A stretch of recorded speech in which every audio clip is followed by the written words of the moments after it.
From beyond horrible, beyond conception, was the change which had taken place in my best friend, Crawford Tillinghast. I had not seen him since that day 2 months and a half before, when he told me toward what goal his physical and metaphysical researches were leading. When he had answered my old and almost frightened remonstrances by driving me from his laboratory and his house in a burst of fanatical rage, I had known that he now remained mostly shut in the attic laboratory with that accursed electrical machine, eating little and excluding even the servants. But I had not thought that a brief period of 10 weeks could so alter and disfigure any human creature.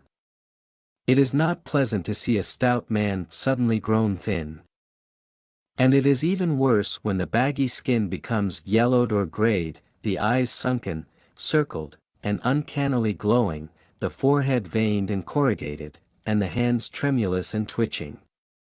Added to this, there was a repellent unkemptness, a wild disorder of dress, a bushiness of dark hair white at the roots, and an unchecked growth of pure white beard on a face, once clean-shaven. The cumulative effect is quite shocking, but such was the aspect of Crawford Tillinghast on the night his half-coherent message brought me to his door after my weeks of exile. Such was the spectre that trembled as it admitted me, candle in hand, and glanced furtively over its shoulder as if fearful of unseen things in the ancient lonely house set back from Benevolent Street. That Crawford Tillinghast should ever have studied science and philosophy was a mistake. These things should be left to the frigid and impersonal investigator, for they offer two equally tragic alternatives to the man of feeling, inaction and despair if he fail in his quest, and terrors unutterable and unimaginable if he succeed. Tillinghast had once been the prey of failure, solitary and melancholy, but now I knew with nauseating fears of my own that he was the prey of success. I had indeed warned him 10 weeks before, when he burst forth with his tale of what he felt himself about to discover. He had been flushed and excited then, talking in a high and unnatural, though always pedantic, voice. "What do we know?" he had said. "If the world and the universe about us, our means of receiving impressions are absurdly few, and our notions of surrounding objects infinitely narrow. We see things only as we are constructed to see them and can gain no idea of their absolute nature. With 5 feeble senses, we pretend to comprehend the boundlessly complex cosmos.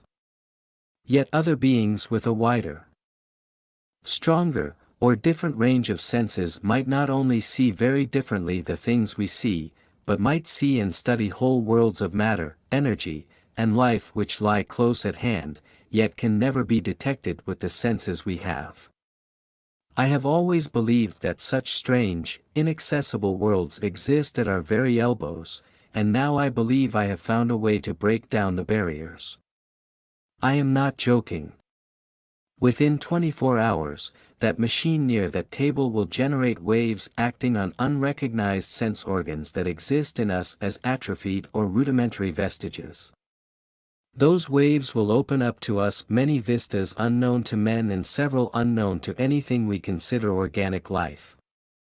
We shall see that at which dogs howl in the dark, and that at which cats prick up their ears after midnight. We shall see these things, and other things which no breathing creature has yet seen.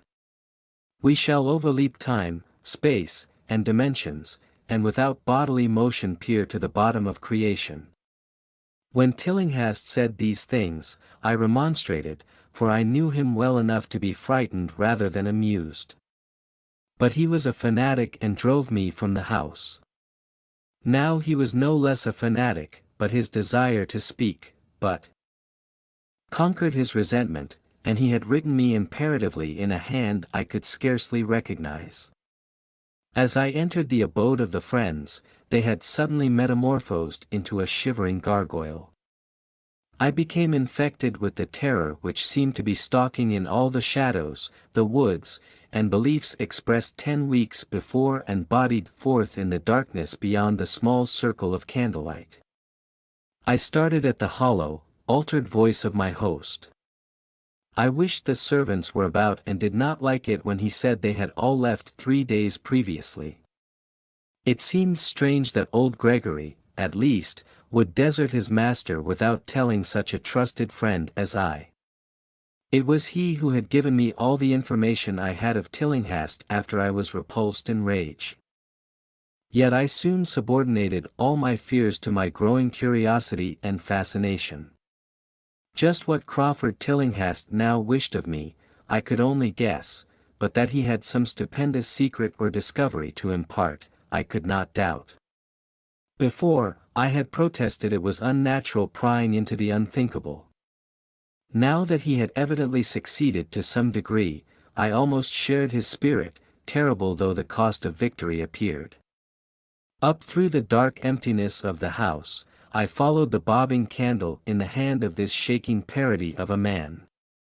The electricity seemed to be turned off, and when I asked my guide, he said it was for a definite reason. It would be too much, he muttered. I especially noted his new habit of muttering, which was not like him, to talk to himself. We entered the laboratory in the attic, and I observed that detestable electrical machine glowing with a sickly, sinister violet luminosity. It was connected with a powerful chemical battery but seemed to be receiving no current, for I recalled that in its experimental stage, it had sputtered and whirred when in action.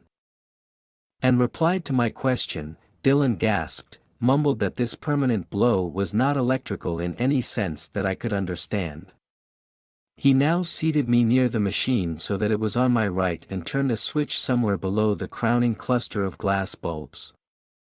The usual sputtering began, turned to a whine, and terminated in a drone so soft as to suggest a return to silence. Meanwhile, the luminosity increased, waned again, and assumed a pale, whitish-gray color or blend of colors which I could neither place nor describe. Tillinghast had been watching me and noted my puzzled expression. "Do you know what it is?" he whispered. "That is ultraviolet." He chuckled oddly at my surprise. "You thought ultraviolet was invisible, and so it is. But you can see that and many other invisible things now. Listen to me.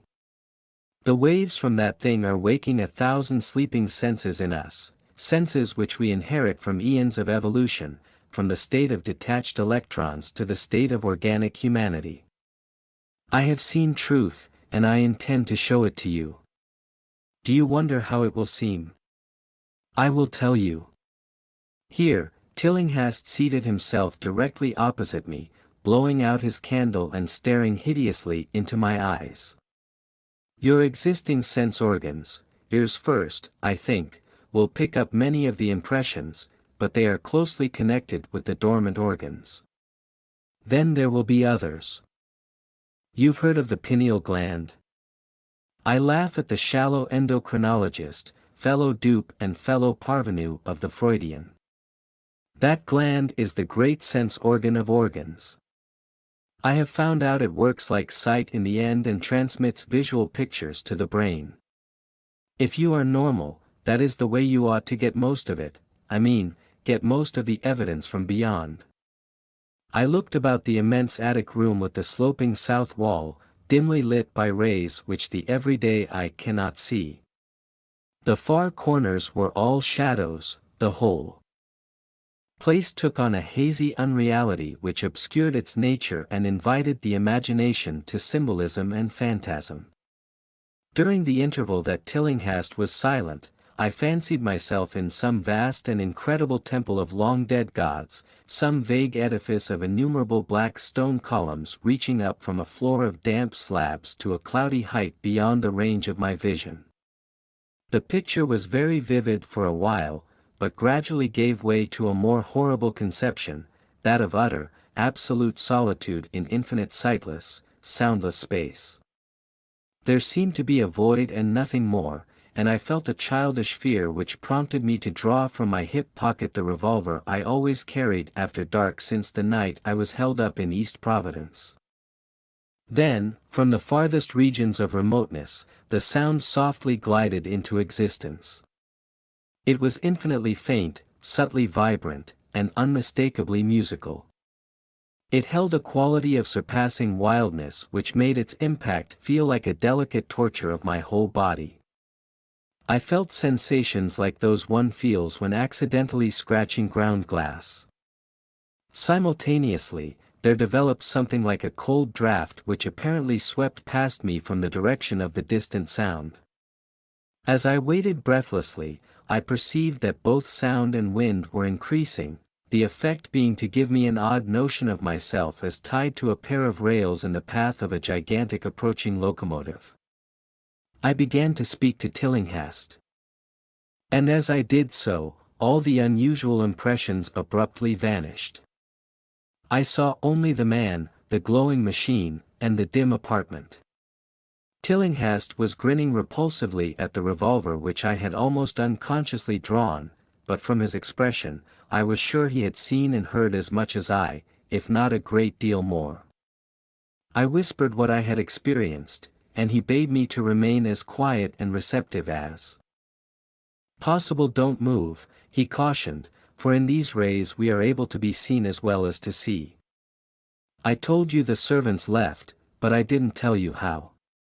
It was that thick-witted housekeeper. She turned on the lights downstairs after I had warned her not to, and the wires picked up sympathetic vibrations. It must have been frightful. I could hear the screams up here in spite of all I was seeing and hearing from another direction. And later, it was rather awful to find those empty heaps of clothes around the house. Mrs. Updike's clothes were close to the front hall switch. That's how I know she did it. It got them all, but so long as we don't move, we're fairly safe. Remember, we're dealing with a hideous world in which we are practically helpless. Keep still. The combined shock of the revelation and of the abrupt command gave me a kind of paralysis, and in my terror, my mind again opened to the impressions coming from what Tillinghast called beyond. I was now in a vortex of sound and motion, with confused pictures before my eyes. I saw the blurred outlines of the room, but from some point in space, there seemed to be pouring a seething column of unrecognizable shapes or clouds, penetrating the solid roof to a point ahead and to the right of me. Then I glimpsed the temple-like effect again, but this time the pillars reached up into an aerial ocean of light, which sent down one blinding beam along the path of the cloudy column I had seen before. After that, the scene was almost wholly kaleidoscopic, and in the jumble of sights, sounds, and unidentified sense impressions, I felt that I was about to dissolve or in some way lose the solid form. One definite flash I shall always remember. I seemed for an instant to behold a patch of strange night sky filled with shining, revolving spheres, and as it receded, I saw that the glowing suns formed a constellation or galaxy of settled shape, the shape being the distorted face of Crawford Tillinghast. At another time, I felt the huge animate things brushing past me and occasionally walking or drifting through my supposedly solid body, and thought I saw Tillinghast look at them as though his better trained senses could catch them visually. I recalled what he had said of the pineal gland and wondered what he saw with this preternatural eye. Suddenly, I myself became possessed of a kind of augmented sight. Over and above the luminous and shadowy chaos arose a picture which, though vague, held the elements of consistency and permanence. It was indeed somewhat familiar, for the unusual part was superimposed upon the usual terrestrial scene, much as a cinema view may be thrown upon the painted curtain of a theater. I saw the antic laboratory, the electrical machine, and the unsightly form of Tillinghast opposite me, but of all the space unoccupied by familiar material objects, not one particle was vacant. Indescribable shapes, both alive and otherwise, were mixed in disgusting disarray, and close to every known thing were whole worlds of alien, unknown entities. It likewise seemed that all the known things entered into the composition of other unknown things, and vice versa. Foremost among the living objects were great, inky, jellyfish monstrosities which flabbily quivered in harmony with the vibrations from the machine. They were present in loathsome profusion, and I saw to my horror that they overlapped. That they were semi-fluid and capable of passing through one another and through what we know as solids. These things were never still but seemed ever floating about with some malignant purpose. Sometimes they appeared to devour one another, the attacker launching itself at its victim and instantaneously obliterating the latter from sight. Shudderingly, I felt that I knew what had obliterated the unfortunate servants and could not exclude the things from my mind as I strove to observe other properties of the newly visible world that lies unseen around us. But Tillinghast had been watching me and was speaking. "You see them. You see them. You see the things that float and flop about you and through you every moment of your life. You see the creatures that form what men call the pure air and the blue sky. Have I not succeeded in breaking down the barrier? Have I not shown new worlds that no other living men have seen?" I heard him scream through the horrible chaos and looked at the wild face thrust so offensively close to mine. His eyes were pits of flame, and they glared at me with what I now saw was overwhelming hatred. The machine droned detestably. "You think those floundering things wiped out the servants? Fool! They are harmless, but the servants are gone, aren't they? You tried to stop me. You discouraged me when I needed every drop of encouragement I could get. You were afraid of the cosmic truth, you damned coward. But now I've got you. What swept up the servants? What made them scream so loud? Don't know, eh? You'll know soon enough. Look at me. Listen to what I say. Do you suppose there are really any such things as time and magnitude? You fancy there are such things as form or matter? I tell you, I have struck depths that your little brain can't picture. I have seen beyond the bounds of infinity and drawn down demons from the stars. I've harnessed the shadows that stride from world to world, sow death and madness. Space belongs to me. Do you hear? Things are hunting me now, the things that devour and dissolve. But I know how to elude them. It is you they will get, as they got the servants. Stirring, dear sir. I told you it was dangerous to move. I have saved you so far by telling you to keep still, saved you to see more sights and to listen to me. If you had moved, they would have been at you long ago. Don't worry. They won't hurt you. It didn't hurt the servants.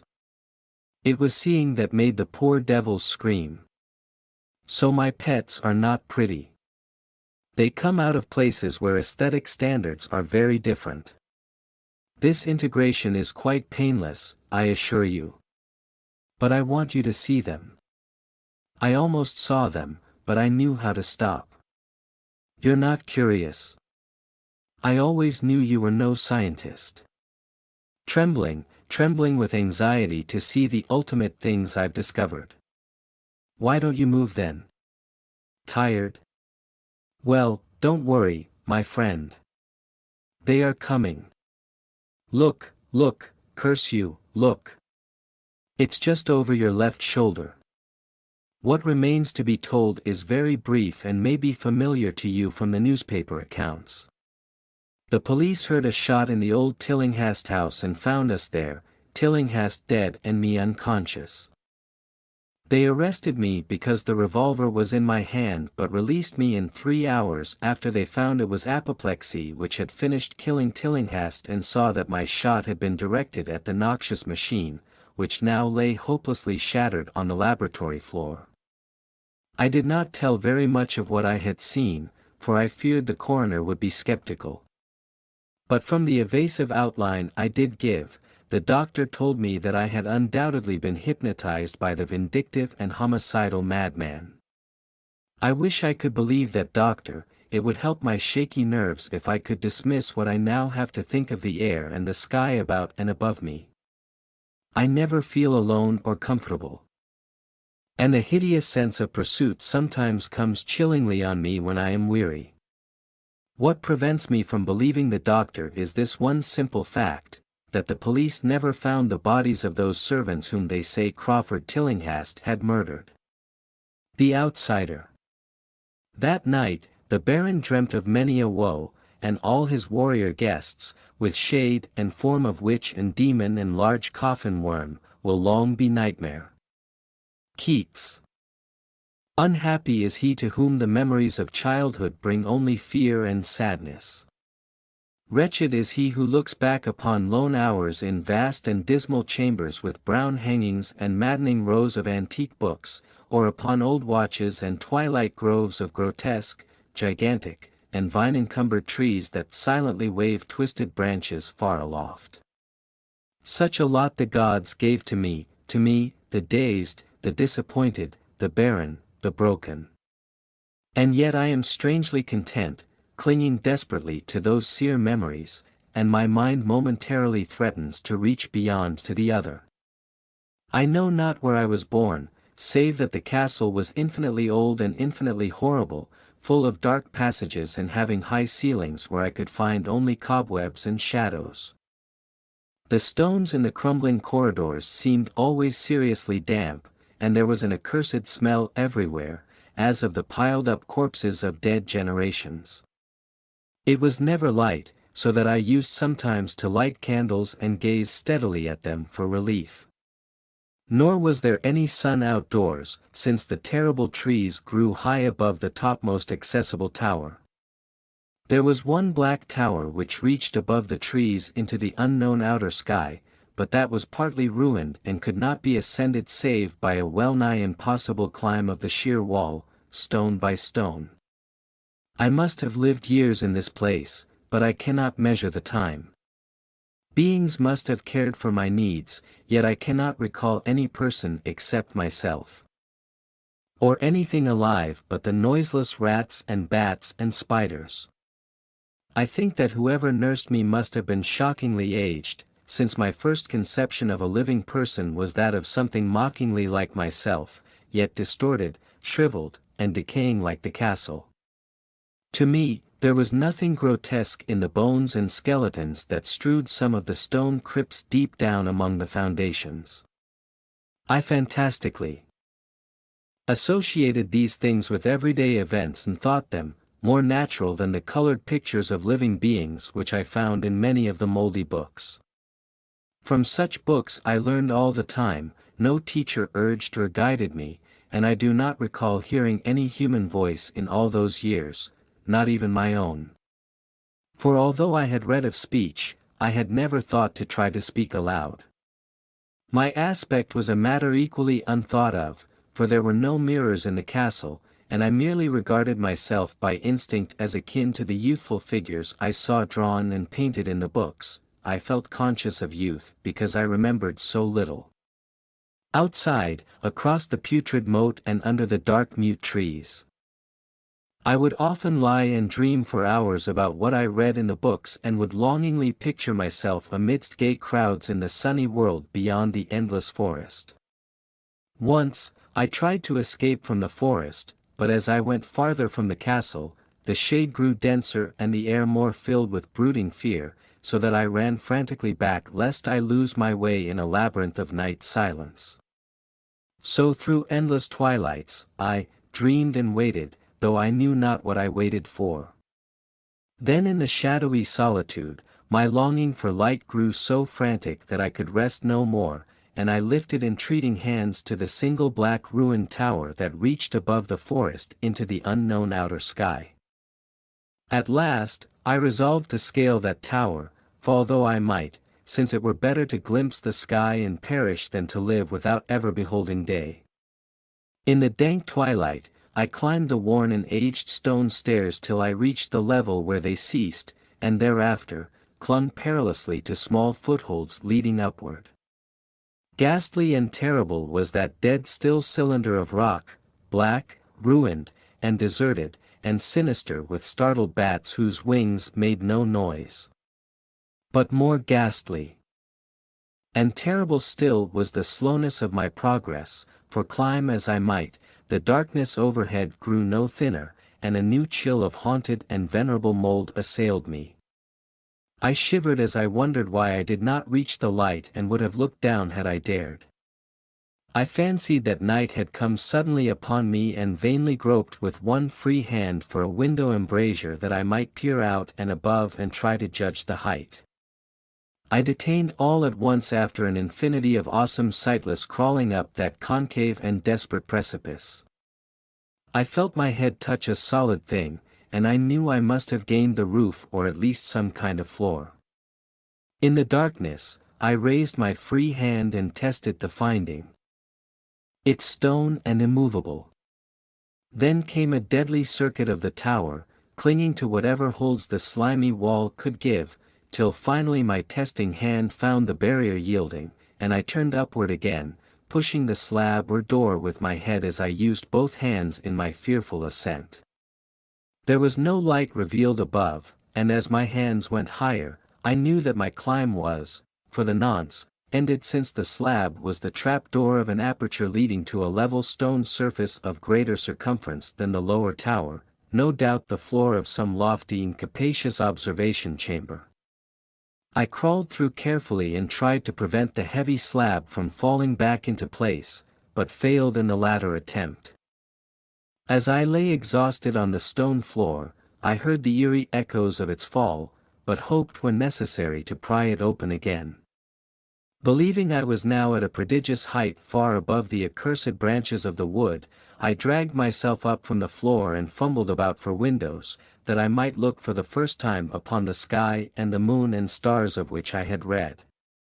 But on every hand, I was disappointed, since all that I found were vast shelves of marble bearing odious oblong boxes of disturbing size. More and more I reflected and wondered what hoary secrets might abide in this high apartment so many eons cut off from the castle below. Then, unexpectedly, my hands came upon a doorway where hung a portal of stone rough with strange chiseling. Trying it, I found it locked, but with a supreme burst of strength, I overcame all obstacles and dragged it open in wood. As I did so, there came to me the purest ecstasy I have ever known, for shining tranquilly through an ornate grating of iron down a short stone passageway of steps that ascended from the newly found doorway was the radiant full moon, which I had never before seen save in dreams and in vague visions I dared not cold memories fancying. Now that I had attained the very pinnacle of the castle, I commenced to rush up the few steps beyond the door, but the sudden veiling of the moon by a cloud caused me to stumble, and I felt my way more slowly in the dark. It was still very dark when I reached the grating, which I tried carefully and found unlocked, but which I did not open for fear of falling from the amazing height, to a tired climb. Then the moon came out. Most demoniacal of all shocks is that of the abysmally unexpected and grotesquely unbelievable. Nothing Naiad before undergone could compare in terror with what I now saw, with the bizarre marvels that sight implied. The sight itself was as simple as it was stupefying.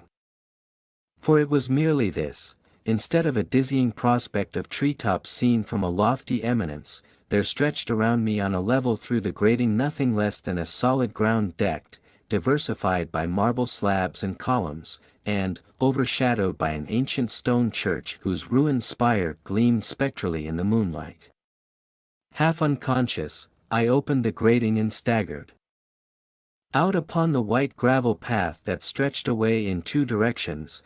My mind, stunned and chaotic as it was, still held the frantic craving for light, and not even the fantastical wonder which had happened could stay my course. I neither knew nor cared whether my experience was insanity, dreaming, or magic, but I was determined to gaze on brilliance and gaiety at any cost. I knew not who I was, or what my surroundings might be. There, as I continued to stumble along, I became conscious of a kind of fearsome latent memory that made my progress not wholly fortuitous. I passed under an arch out of that region of slabs and columns and wandered through the open country, sometimes following the visible road. but sometimes leaving it curiously to tread across meadows where only occasional ruins bespoke the ancient presence of a forgotten road. Once, I swam across a swift river where crumbling, mossy masonry told of a bridge long vanished. Over 2 hours must have passed before I reached what seemed to be my goal, a venerable, ivied castle in a thickly wooded park, maddeningly familiar yet full of perplexing strangeness to me. I saw that the moat was filled in and that some of the well-known towers were demolished, whilst new wings existed to confuse the beholder. But what I observed with chief interest and delight were the open windows, gorgeously ablaze with light, sending forth sounds of the gayest revelry. Advancing to one of these, I looked in on an oddly dressed company, indeed making merry and speaking brightly to one another. I had never seemingly heard human speech before and could guess only vaguely what was said. Some of the faces seemed to hold expressions that brought up incredibly remote recollections, others were utterly alien. I now stepped through the low window into the brilliantly lighted room, stepping as I did so for my single bright moment of hope to my blackest convulsion of despair and realization. The nightmare was quick to come, for as I entered, there occurred immediately one of the most terrifying demonstrations I had ever conceived. Scarcely had I crossed the sill when they descended upon the whole company, a sudden and unheralded fear of hideous intensity distorting every face, evoking the most horrible screams from nearly every throat. Flight was universal, and in the clamor and panic, several fell in a swoon and were dragged away by their madly fleeing companions. Many covered their eyes with their hands and plunged blindly and awkwardly in their race to escape, overturning furniture and stumbling against the walls before they managed to reach one of the many doors. The cries were shocking, and as I stood in the brilliant apartment alone and dazed, listening to their vanishing echoes, I trembled at the thought of what might be lurking near me unseen. At a casual inspection, the room seemed deserted, but when I moved toward one of the alcoves, I thought I detected a presence there, a hint of motion beyond the golden arched doorway leading to another and somewhat similar room. As I approached the arch, I began to perceive the presence more clearly, and then, with the first and last sound I ever uttered, a ghastly ululation revolted me almost as poignantly as its noxious cause. I beheld in full frightful vividness the inconceivable, indescribable, an unmentionable monstrosity which had, by its simple appearance, changed a merry company to a herd of delirious fugitives. I cannot even hint what it was like, for it was a compound of all that is unclean, uncanny, unwelcome, abnormal, and detestable. It was the ghoulish shade of decay, antiquity, and desolation, the putrid, dripping eidolon of unwholesome revelation, the awful bearing of that which the merciful earth should always hide. God knows it was not of this world or no longer of this world. Yet to my horror, I saw in its eaten away and bone-revealing outlines a leering, abhorrent travesty on the human shape, and in its mouldy, disintegrating apparel an unspeakable quality that chilled me even more. I was almost paralyzed, but not too much so to make a feeble effort toward flight, a backward stumble which failed to break the spell in which the nameless, voiceless monster held me. My eyes, bewitched by the glassy orbs which stared loathsomely into them, refused to close. They were mercifully blurred and showed the terrible object but indistinctly. After the first shock, I tried to raise my hand to shut out the sight, yet so stunned were my nerves that my arm could not fully obey my will. The attempt, however, was enough to disturb my balance so that I had to stagger forward several steps to avoid falling. As I did so, I became suddenly and agonizingly aware of the nearness of the carrion thing, whose hideous, hollow breathing I half fancied I could hear. Nearly mad, I found myself yet able to throw out a hand to ward off the fetid apparition which pressed so close when, in one cataclysmic second of cosmic nightmarishness and hellish accident, my fingers touched the rotting, outstretched paw of the monster beneath the golden arch. I did not shriek, but all the fiendish ghouls that ride the night wind shrieked for me, as in that same second there crashed down upon my mind a single and fleeting avalanche of soul-annihilating memory. I knew in that second what had been. I remembered beyond the frightful castle and the trees, and recognized the altered edifice in which I now stood. I recognized, most terrible of all, the unholy abomination that stood leering before me as I withdrew my sullied fingers from its own, but in the cosmos, there is balm as well as bitterness, and that balm is nepenthe. In the supreme horror of that second, I forgot what had horrified me, and the burst of black memory vanished in a chaos of echoing images. In a dream, I fled from that haunted and accursed pile and ran swiftly and silently in the moonlight. When I returned to the churchyard place of marble and went down the steps, I found the stone trapdoor removable, but I was not sorry, for I hated the antique castle and the tree. Now I ride with the mocking and friendly ghouls on the night wind and play by day amongst the catacombs of Nephronka in the sealed and unknown valley of Hades off by the Nile. I know that light is not for me, save that of the moon over the rock tombs of Neb, nor any gaiety save the unnamed feasts of night held beneath the Great Pyramid. Yet in my new wildness and freedom, I almost welcome the bitterness of alienage, for although nepenthe has calmed me, I know always that I am an outsider, a stranger in this century and among those who are still men. This I have known ever since I stretched out my fingers to the abomination within that great gilded frame, stretched out my fingers and touched a cold and unyielding surface of polished glass. The hound whines in my tortured ears, it sounds unceasingly a nightmare whirring and flapping and a faint distant baying as of some gigantic hound. It is not a dream.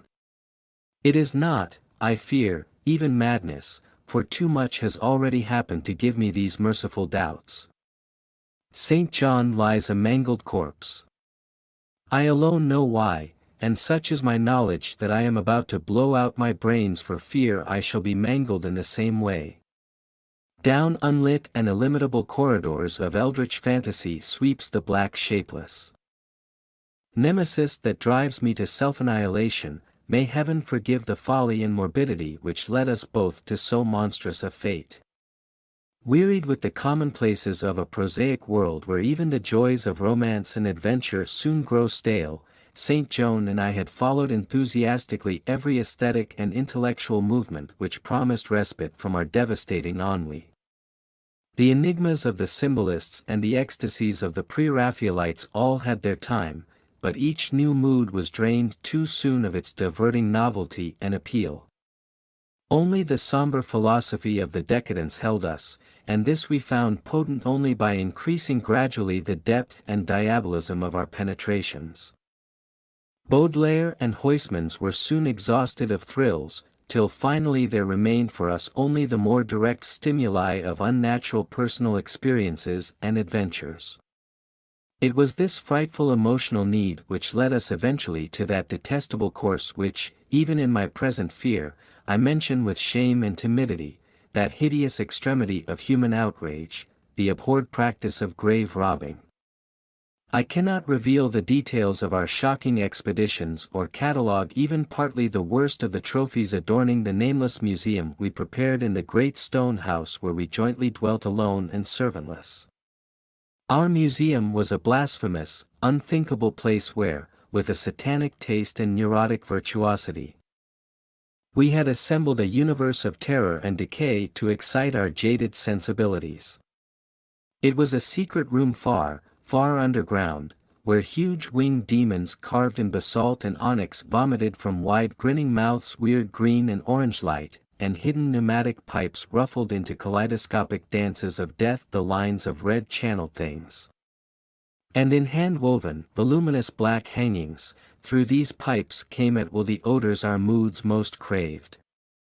Sometimes the scent of pale funeral lilies, sometimes the narcotic incense of imagined eastern shrines of the kingly dead, and sometimes, how I shudder to recall it, the frightful, soul-upheaving stenches of the uncovered grave. Around the walls of this repellent chamber were cases of antique mummies alternating with comely, lifelike bodies perfectly stuffed and cured by the taxidermist's art, and with headstones snatched from the oldest churchyards of the world. Niches here and there contained skulls of all shapes and heads preserved in various stages of dissolution. There, one might find the rotting bald pates of famous noblemen and the fresh, radiantly golden heads of newly buried children. Statues and paintings there were all of fiendish subjects, some executed by St. John and myself. A locked portfolio, bound in tanned human skin, held certain unknown and unnameable drawings, which it was rumored Goya had perpetrated but dared not acknowledge. There were nauseous musical instruments, stringed, brass, and woodwind, on which St. John and I sometimes produced dissonances as of exquisite morbidity and cacodemoniacal ghastliness. Within a multitude of inlaid ebony cabinets reposed the most incredible and unimaginable variety of loot ever assembled by human madness and perversity. It is of this loot, in particular, that I must not speak. Thank God I had the courage to destroy it long before I thought of destroying myself. The predatory excursions on which we collected our unmentionable treasures were always artistically memorable events. We were no vulgar ghouls but worked only under certain conditions of mood, landscape, environment, weather, season, and moonlight. These pastimes were to us the most exquisite form of aesthetic expression, and we gave their details a fastidious technical care. An inappropriate hour, a jarring lighting effect, or a clumsy manipulation of the damp sword would almost totally destroy for us that ecstatic titillation which followed the excavation of some ominous grinning secret of the earth. Our quest for novel scenes and piquant conditions was feverish and in session. St. John was always the leader, and he it was who led the way at last to that mocking Ackerson spot which brought us our hideous and inevitable doom. By what malign fatality were we lured to that terrible Holland churchyard? I think it was the dark rumor and legendary tales of one buried for 5 centuries, who had himself been a ghoul in his time and had stolen a potent thing from a mighty sepulchre. I can recall the scene in these final moments, the pale or tunnel moon over the graves casting long, horrible shadows, the grotesque trees drooping sullenly to meet the neglected grass and the crumbling slabs, the vast legions of strangely colossal bats that flew against the moon, the antique ivy church pointing a huge spectral finger at the livid sky, the phosphorescent insects that danced like death fires under the yews in a distant corner, the odors of mold, vegetation, and less explicable things that mingled feebly with a night wind from over far swamps and seas, and worst of all, the faint, deep-toned baying of some gigantic hound which we could neither see nor definitely place. As we heard this suggestion of baying, we shuddered, remembering the tales of the peasantry. For he whom we sought had centuries before been found in this selfsame spot torn and mangled by the claws and teeth of some unspeakable beast.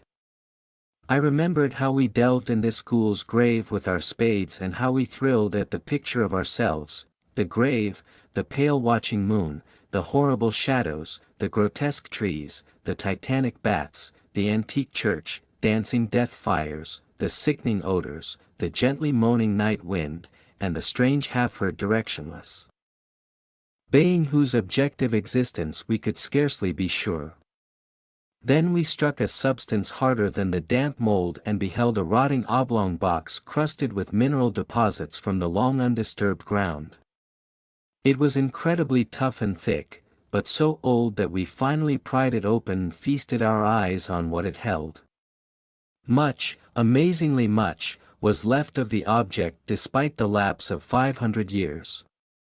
The skeleton, though crushed in places by the jaws of the thing that had killed it, held together with surprising firmness, and we gloated over the clean white skull and its long, firm teeth and its eyeless sockets that once had glowed with a charnel fever like our own.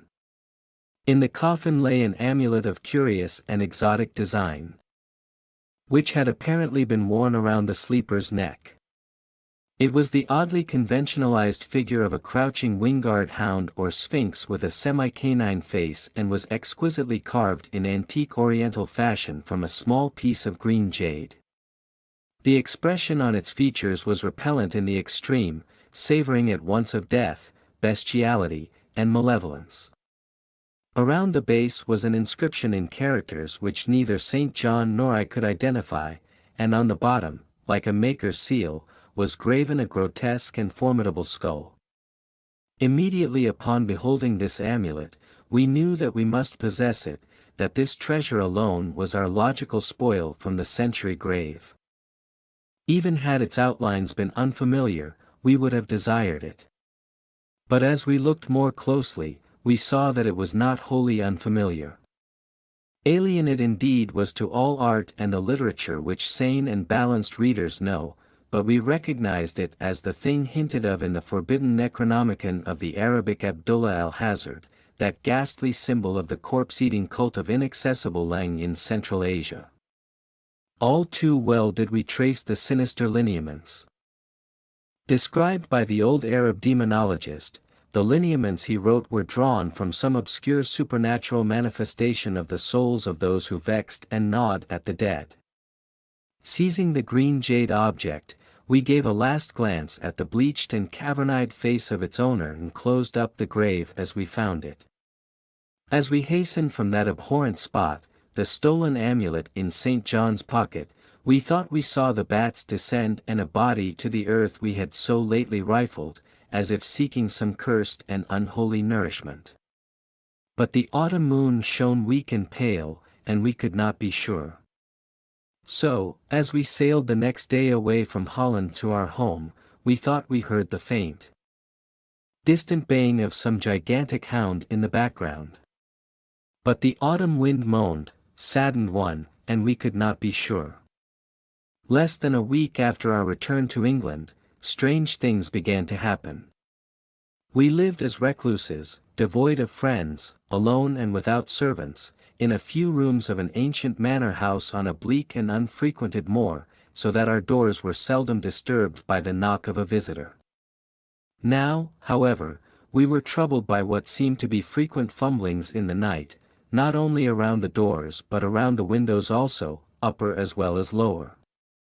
Once, we fancied that a large opaque body darkened the library window, and the moon was shining against it. Another time, we thought we heard a whirring or flapping sound not far off. On each occasion, investigation revealed nothing, and we began to ascribe the occurrences to imagination alone, that same curiously disturbed imagination which still prolonged in our ears the faint, hard baying we thought we had heard in the Holland churchyard. The jade amulet now reposed in an niche in our museum, and sometimes we burned strangely scented candles before it. We read much in our Hazard's Necronomicon about its properties and about the relation of ghouls' souls to the objects it symbolized, and were disturbed by what we read. Then terror came on the night of September 24th. I heard a knock at my chamber door. Fancying it St. John's, I bade the knocker enter. That was answered only by a shrill laugh. There was no one in the corridor. When I arose and woke John from his sleep, he professed entire ignorance of the event and became as worried as I. It was that night that the faint, distant baying over the moor became to us a certain and dreaded reality. For days later, whilst we were both in the hidden museum, there came a little cautious scratching at the single door which led to the secret library staircase. Our alarm was now divided, for besides our fear of the unknown, we had always entertained a dread that our grisly collection might be discovered. Extinguishing all lights, we proceeded to the door and threw it suddenly open, whereupon we felt an unaccountable rush of air and heard, as if receding far away, a queer combination of rustling, tittering, and articulate chatter. Whether we were mad, dreaming, or in our senses, we did not try to determine. We only realized with the blackest of apprehensions that the apparently disembodied chatter was beyond a doubt in the Dutch language. After that, we lived in growing horror and fascination. Mostly, we held to the theory that we were jointly going mad from our life of unnatural excitements, but sometimes it pleased us more to dramatize ourselves as the victims of some creeping and appalling doom. Bizarre manifestations were now too frequent to quell. Our lonely house was seemingly alive with the presence of some malign being whose nature we could not guess, and every night that demoniac baying rolled over the windswept moor, always louder and louder. On October 29th, we found in the soft earth underneath the library window a series of footprints utterly impossible to describe. They were as baffling as the hordes of great bats which haunted the old manor house in unprecedented and increasing numbers. The horror reached a culmination on November 18 when St. John, walking home after dark from the distant railway station, was seized by some frightful carnivorous thing and torn to ribbons. His screams had reached the house, and I had hastened to the terrible scene in time to hear a whir of wings and see a vague black cloudy thing silhouetted against the rising moon. My friend was dying when I spoke to him, and he could not answer coherently. All he could do was to whisper, then he collapsed, an inert mass of mangled flesh. I buried him the next midnight in one of our neglected gardens and mumbled over his body one of the devilish rituals he had loved in life. And as I pronounced the last demoniac sentence, I heard afar on the moor the faint baying of some gigantic hound. The moon was up, but I dared not look at it, and when I saw in the dim light on the moor a wide nebulous shadow sweeping from mound to mound, I shut my eyes and threw myself face down upon the ground. When I arose trembling, I know not how much later, I staggered into the house and made shocking obeisance before the enshrined amulet of green jade. Being now afraid to live alone in the ancient house on the moor, I departed on the following day for London, taking with me the amulet after destroying by fire and burial the rest of the impious artifacts in the museum. But after 3 nights, I heard the baying again, and before a week was over, felt strange eyes upon me whenever it was dark. One evening, as I strolled on Victoria Embankment for some needed air, I saw a black shape obscure one of the reflections of the lamps in the water. A wind stronger than the night wind rushed by, and I knew that what had befallen St. John must soon befall me. The next day I carefully wrapped the green jade amulet and sailed for Holland. What mercy I might gain by returning the thing to its silent, sleeping owner I knew not, but I felt that I must at least try any step conceivably logical. What the hand was and why it pursued me were questions still vague, but I had first heard the baying in that ancient churchyard, and every subsequent event, including St. John's dying whisper, had served to connect the curse with the stealing of the amulet. Accordingly, I sank into the nethermost abyss of despair when, at an inn in Rotterdam, I discovered that thieves had despoiled me of the sole means of salvation. The baying was loud that evening, and in the morning I read of a nameless deed in the vilest quarter of the city. The rabble were in terror, for upon an evil tenement had befallen a red death beyond the foulest previous crime of the neighborhood. In a squalid thieves' den, an entire family had been torn to shreds by an unknown thing which left no trace, and those around had heard all night, above the usual clamor of drunken voices, a faint, deep, insistent note as of a gigantic hound. So at last I stood again in that unwholesome churchyard where a pale winter moon cast hideous shadows, and leafless trees drooped sullenly to meet the withered, frosty grass and cracking slabs. The ivied church pointed a jeering finger at the unfriendly skies. And the night wind howled maniacally from over frozen swamps and frigid seas. The baying was very faint now, and it ceased altogether as I approached the ancient grave I had once violated and frightened away an abnormally large horde of bats which had been hovering curiously around it. I know not why I went thither.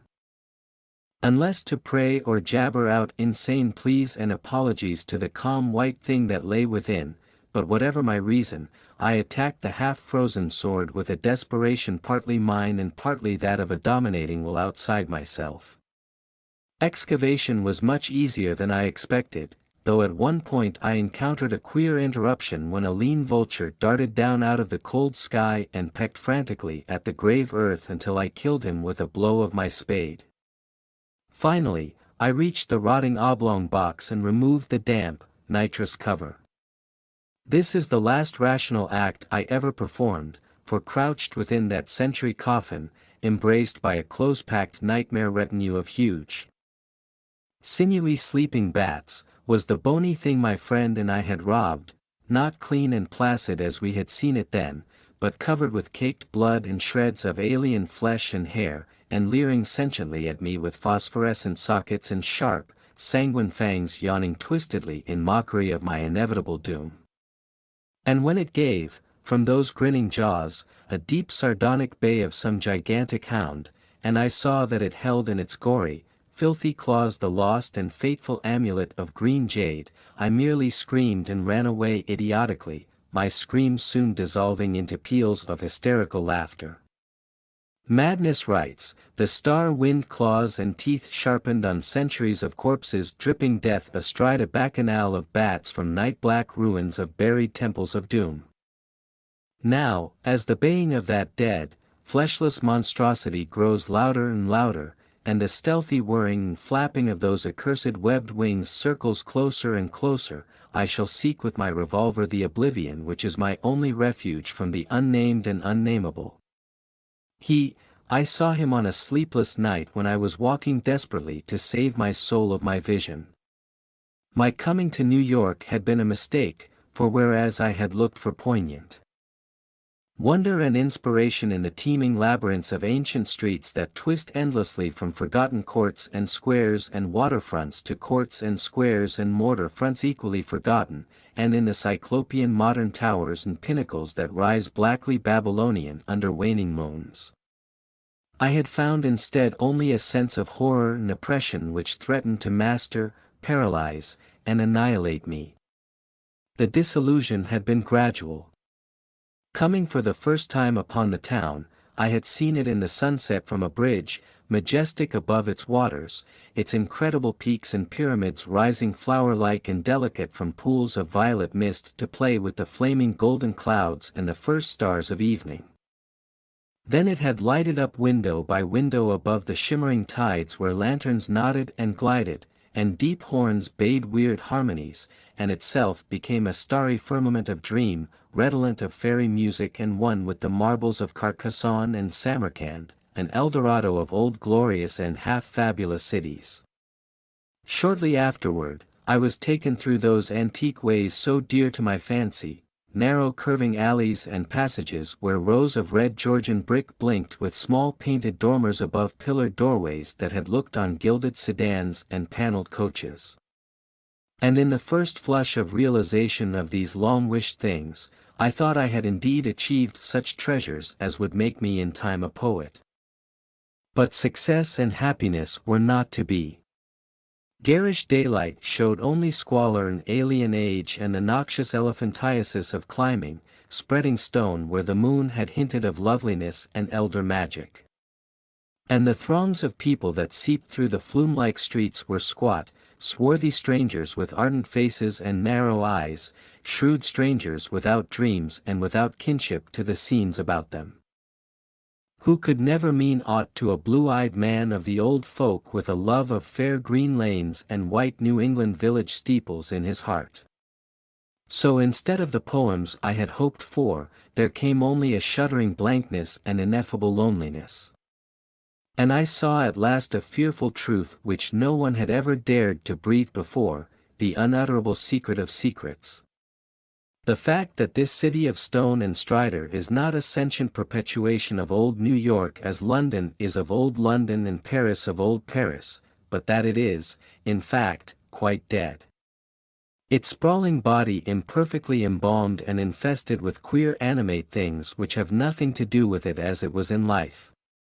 Upon making this discovery, I ceased to sleep comfortably, though something of resigned tranquility came back as I gradually formed the habit of keeping off the streets by day and venturing abroad only at night, when darkness calls forth what little of the past still hovers wraith-like about, and old white doorways remember the stalwart forms that once passed through them. With this mode of relief, I even wrote a few poems and still refrained from going home to my people, lest I seem to crawl back ignoble in defeat. Then, on a sleepless night's walk, I met the man.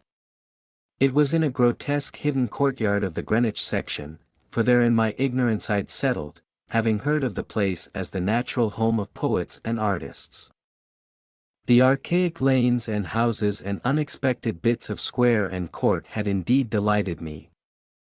And when I found the poets and artists to be loud-voiced pretenders whose quaintness is tinsel and whose lives were a denial of all that pure beauty which is poetry and art, I stayed on for love of these venerable things. I fancied them as they were in that prime when Greenwich was a placid village not yet engulfed by the town, and in the hours before dawn, when all the revellers had slunk away, I used to wander alone among their cryptical windings and brood upon the curious arcana which generations must have deposited there. This kept my soul alive and gave me a few of those dreams and visions for which the poet far within me cried out. The man came upon me at about one cloudy August morning as I was threading the series of detached courtyards, now accessible only through the unlighted hallways of intervening buildings but once forming parts of a continuous network of picturesque alleys. I had heard of them by vague rumor and realized that they could not be upon any map of today, but the fact that they were forgotten only endeared them to me so that I had sought them with twice my usual eagerness. Now that I had found them, my eagerness was again redoubled, for something in their arrangement dimly hinted that they might be only a few of many such, with dark, dumb counterparts wedged obscurely betwixt high blank walls and deserted rear tenements, lurking lamplessly behind archways under tread by hordes of the foreign-speaking or guarded by furtive and uncommunicative artists whose practices do not invite publicity or the light of day. He spoke to me without invitation, noting my mood and glances as I studied certain NACA doors above iron-railed steps, the pallid glow of tracery transoms feebly lighting my face. His own face was in shadow, and he wore a wide-brimmed hat which somehow blended perfectly with the out-of-date cloak he affected. But I was subtly disquieted even before he addressed me. His form was very slight, thin, almost cadaverous, and his voice proved phenomenally soft and hollow, though not particularly deep. He had, he said, noticed me several times at my wanderings and inferred that I resembled him in loving the vestiges of former years.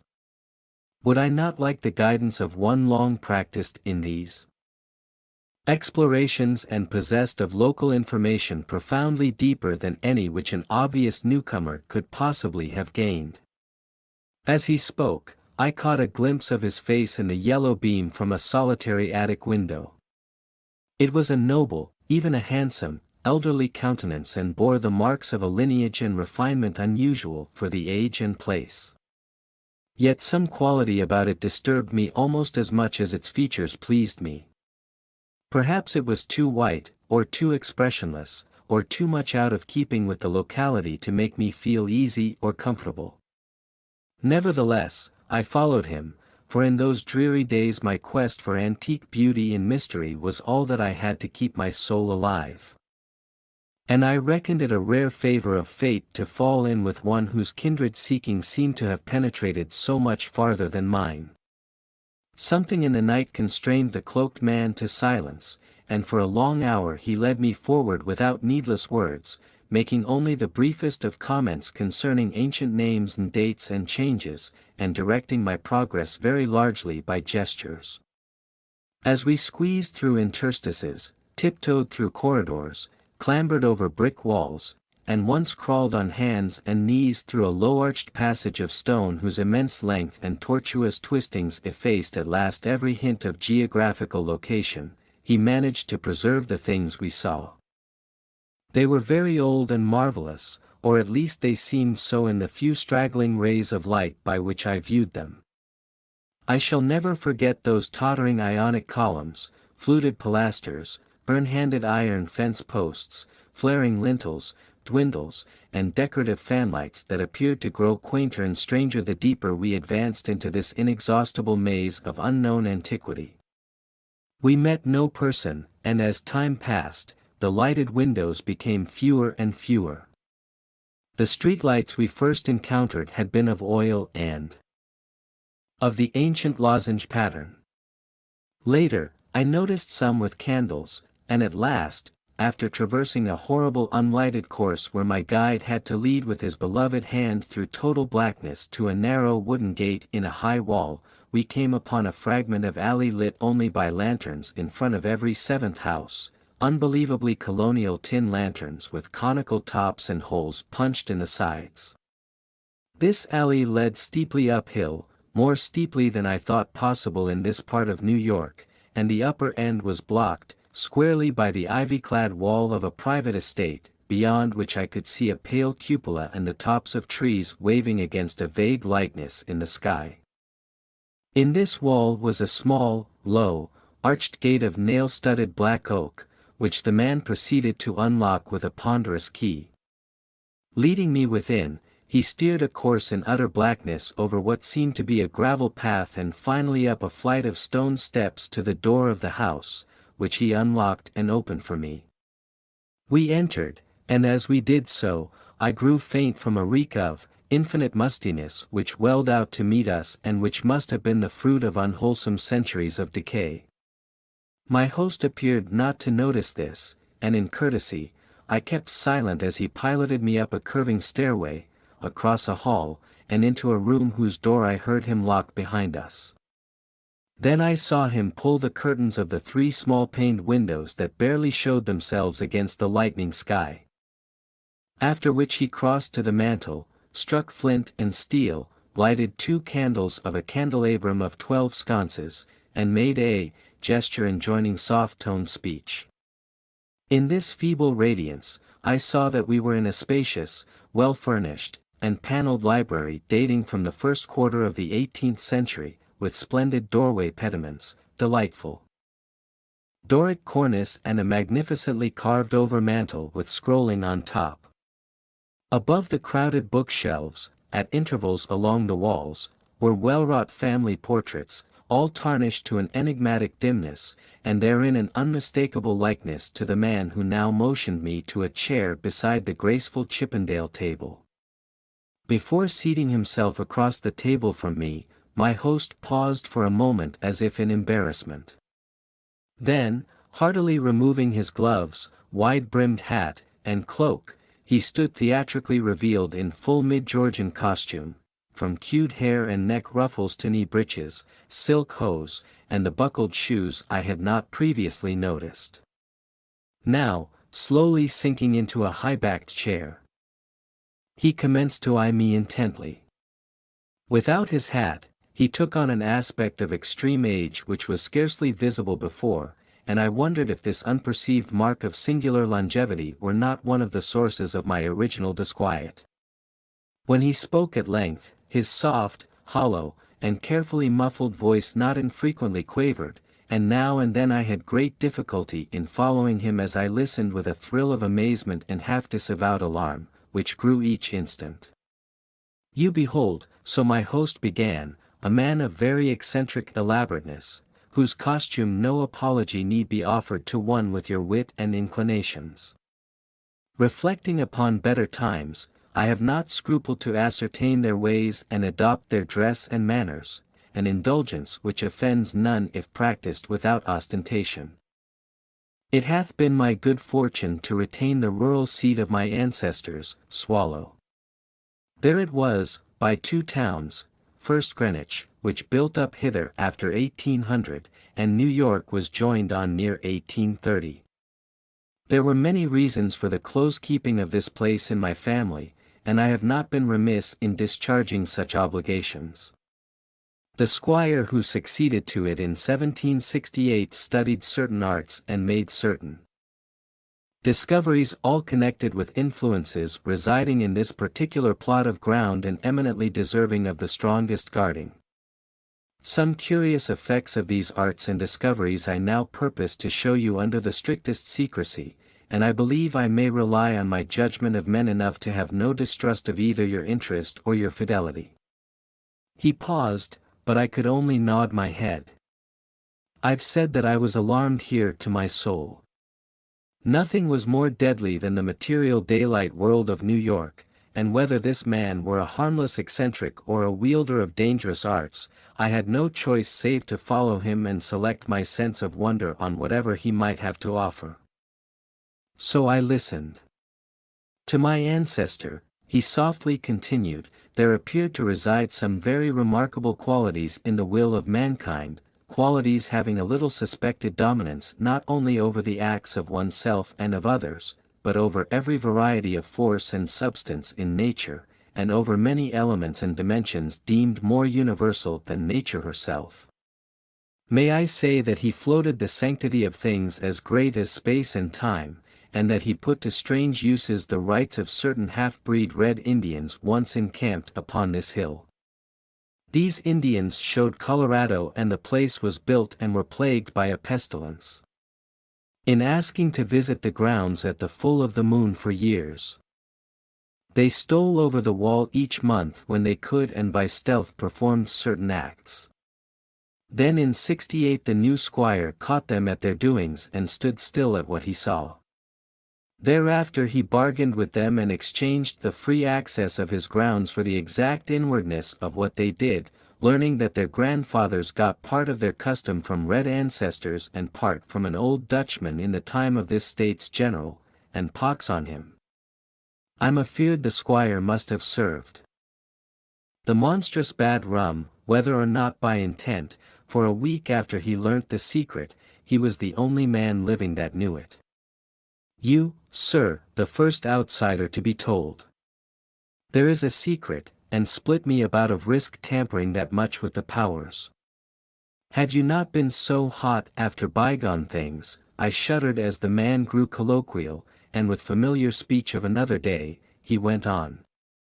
But you must know, sir, that what the squire got from those mongrel savages was but a small part of the learning he came to have. He had not been at Oxford for nothing, nor talked to no account with an ancient chemist and astrologer in Paris. He was, in fine, made sensible that all the world is but the smoke of our intellects. Past the bidding of the vulgar, but by the wise to be puffed out and drawn in, like any cloud of prime Virginia tobacco. What we want, we may make about us, and what we don't want, we may sweep away. I won't say that all this is wholly true in body, but is sufficient true to furnish a very pretty spectacle now and then. You, I conceive, would be tickled by a better sight of certain other years than your fancy afford you, so be pleased to hold back any fright at what I design to show. Come to the window and be quiet. My host now took my hand to draw me to one of the two windows on the long side of the malodorous room, and at the first touch of his unloved fingers, I turned cold. His flesh, though dry and firm, was of the quality of ice, and I almost ran away from his pulling. But again I thought of the emptiness and horror of reality and boldly prepared to follow with us, however I might be led. Once at the window, the man drew apart the yellow silk curtains and directed my stare into the blackness outside. For a moment, I saw nothing save a myriad of tiny dancing lights far, far before me. Then, as if in response to an insidious motion of my host's hand, a flash of heat lightning played over the scene, and I looked out upon a sea of luxuriant foliage, foliage unpolluted and not the sea of roofs to be expected by any normal mind. Am I right? The Hudson glittered wickedly, and in the distance ahead, I saw the unhealthy shimmer of a vast salt marsh constellated with nervous fireflies. The flash died, and an evil smile illumined the waxy face of the aged necromancer. That was before my time, before the new squire's time. Pray, let us try again. I was faint, even fainter. The hateful modernity of that accursed city had made me Good God, I whispered, can you do that for any time? And as he nodded, there were the black stumps of what had once been yellow fangs. I clutched at the curtains to prevent myself from falling, but he steadied me with that terrible ice-cold claw and once more made his insidious gesture. Again, lightning flashed, but this time upon a scene not wholly strange. It was Greenwich, the Greenwich that used to be, with here and there a rueful row of houses as we see it now, yet with lovely green lanes and fields and bits of grassy common.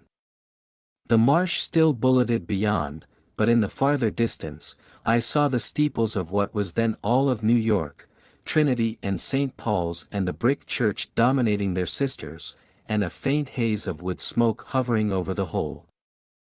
I breathed hard, but not so much from the sight itself as from the possibilities my imagination terrifyingly conjured up. Dare you go far? I spoke with awe, and I think he shared it for a second, but the evil grin returned. Far. What I have seen would bless you to a mad statue of stone. Back, back. Forward, forward. Look, you peeling lacquer, wit. And as he snarled the phrase under his breath, he gestured anew, bringing to the sky a flash more blinding than either which had come before. For a full 3 seconds, I could glimpse that pandemoniac sight, and in those seconds, I saw a vista which will ever afterward torment me in dreams. I saw the heavens ominous with strange flying things, and beneath them a hellish black city of giant stone terraces with impious pyramids flung savagely to the moon and devil lights burning from unnumbered windows and swarming loathsome leonine aerial galleries. I saw the yellow squint-eyed people of that city, robed horribly in orange and red, and dancing insanely to the pounding of fevered kettledrums, the clatter of obscene crowed Tyler, and the maniacal moaning of muted horns whose ceaseless dirges rose and fell undulantly like the waves of an unhallowed ocean of bitumen. I saw this vista, I say, and heard with the mind's ear the blasphemous pandemonium of cacophony which accompanied it. It was the shrieking fulfillment of all the horror which that corpse city had ever stirred in my soul, and forgetting every injunction to silence, I screamed and screamed and screamed as my nerves gave way and the walls quivered about me. Then, as the flash subsided, I saw that my host was trembling too, a look of shocking fear half blotting from his face the serpent distortion of rage which my screams had excited. He tottered, clutched at the curtains as I had done before, and wriggled his head wildly like a hunted animal. God knows he had cause, as the echoes of my screaming died away. There came another sound so hellishly suggestive that only numbed emotion kept me sane and conscious. It was the steady, stealthy creaking of the stairs beyond the locked door, as with the ascent of a barefoot or skin-shod foot, and at last the cautious, purposeful rattling of the brass latch that glowed in the feeble candlelight. The old man clawed and spat at me through the moldy air and barked things in his throat as he swayed with the yellow curtain he clutched to the full mood. Damn you, yelping dog! You called him, and they've come for me, moccasin feet, dead men, God Enki, you red devils. But I poisoned no rum of yours, and I kept your books of rotted magic safe. He swelled yourself sick, cursed, and you must needs blame the squire. Let go. You unhand that latch. I've naught for you here. At this point, 3 slow and very deliberate raps shook the panels of the door, and a white foam gathered at the mouth of the frantic magician. His fright, turning to steely despair, left room for a resurgence of his rage against me, and, he staggered a step toward the table on whose edge I was steadying myself, the curtain still clutched in his right hand as his left clawed out at me. Groot Orton finally crashed down from their lofty fastenings, admitting to the room a flood of that full moonlight which the brightening of the sky had presaged. In those greenish beams, the candles paled, and a new semblance of decay spread over the miasma-reeking room with its wormy paneling, sagging floor, battered mantel, rickety furniture, and ragged draperies. It spread over the old man too, whether, from the same source or because of his fear and vehemence, and I saw him shrivel and blacken as he lurched near and strove to rend me with vulturine talons. Only his eyes stayed whole, and they glared with a propulsive, dilated incandescence which grew as the face around them charred and dwindled. The rapping was now repeated with greater insistence, and this time bore a hint of metal. The black thing facing me had become only a head with eyes impotently trying to wriggle across the sinking floor in my direction and occasionally, emitting feeble little spits of immortal malice. Now swift and splintering blows assailed the sickly panels, and I saw the gleam of a tomahawk as it cleft the rending wood. I did not move, for I could not, but watched dazed, oddly. As the door fell in pieces to admit a colossal, shapeless influx of inky substance starred with shining, malevolent eyes, it poured thickly like a flood of oil bursting through a rotten bulkhead. It overturned a chair as it spread and finally flowed under the table and across the room to where the blackened head with the eyes still glared at me. Around that head, it closed totally, swallowing it up, and in another moment, it had begun to recede, bearing away its invisible burden without touching me and flowing again out of that black doorway and down the unseen stairs, which creaked as before, though in reverse order. Then the floor gave way at last, and I slid, gasping, down into the nighted chamber below, choking with cobwebs and half-swooning with terror. The green moon, shining through broken windows, showed me the whole door half open, and as I rose from the plaster stone floor and twisted myself free from the sagged ceilings, I saw past it an awful torrent of blackness with scores of baleful eyes glowing in it. It was seeking the door to the cellar, and when it found it, it vanished therein. I now felt the floor of this lower room giving way as that of the upper chamber had done, and once a crashing above had been followed by the fall past the west window of something which must have been the cupola. Now liberated for the instant from the wreckage, I rushed through the hall to the front door. And finding myself unable to open it, seized a chair and broke a window, climbing frenziedly out upon the unkempt lawn where moonlight danced over yard-high grass and weeds.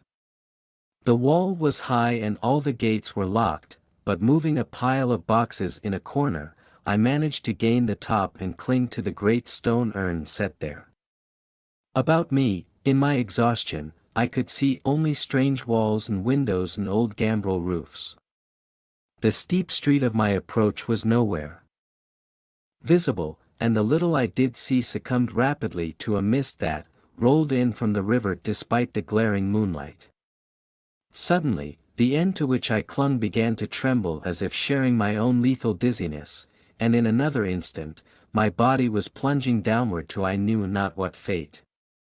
The man who found me said that I must have crawled a long way despite my broken bones, for a trail of blood stretched off as far as he dared look.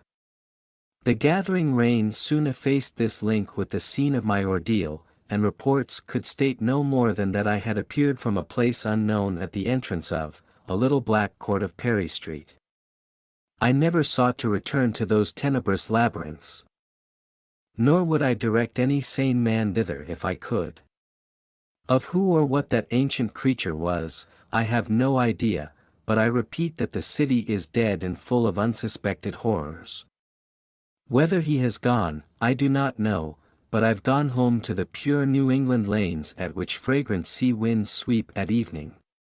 Cool air. You ask me to explain why I am afraid of a draught of cool air, why I shiver more than others upon entering a cold room, and seem nauseated and repelled when the chill of evening creeps through the heat of a mild autumn day. There are those who say I respond to cold as others do to a bad odor, and I am the last to deny the impression. What I will do is to relate the most horrible circumstance I ever encountered and leave it to you to judge whether or not this forms a suitable explanation of my peculiarity. It is a mistake to fancy that horror is associated inextricably with darkness, silence, and solitude. I found it in the glare of mid-afternoon, in the clangor of a metropolis, and in the teeming midst of a shabby and commonplace rooming house with a prosaic landlady and two stalwart men by my side. In the spring of 1923, I had secured some dreary and unprofitable magazine work in the city of New York, and being visible, and the little I did see succumbed rapidly to a mist that rolled in from the river despite the glaring moonlight. Suddenly, the end to which I clung began to tremble as if sharing my own lethal dizziness, and in another instant, my body was plunging downward to I knew not what fate. The man who found me said that I must have crawled a long way despite my broken bones, for a trail of blood stretched off as far as he dared look. The gathering rain soon effaced this link with the scene of my ordeal, and reports could state no more than that I had appeared from a place unknown at the entrance of a little black court of Perry Street. I never sought to return to those tenebrous labyrinths. Nor would I direct any sane man thither if I could. Of who or what that ancient creature was, I have no idea, but I repeat that the city is dead and full of unsuspected horrors. Whether he has gone, I do not know, but I've gone home to the pure New England lanes at which fragrant sea winds sweep at evening.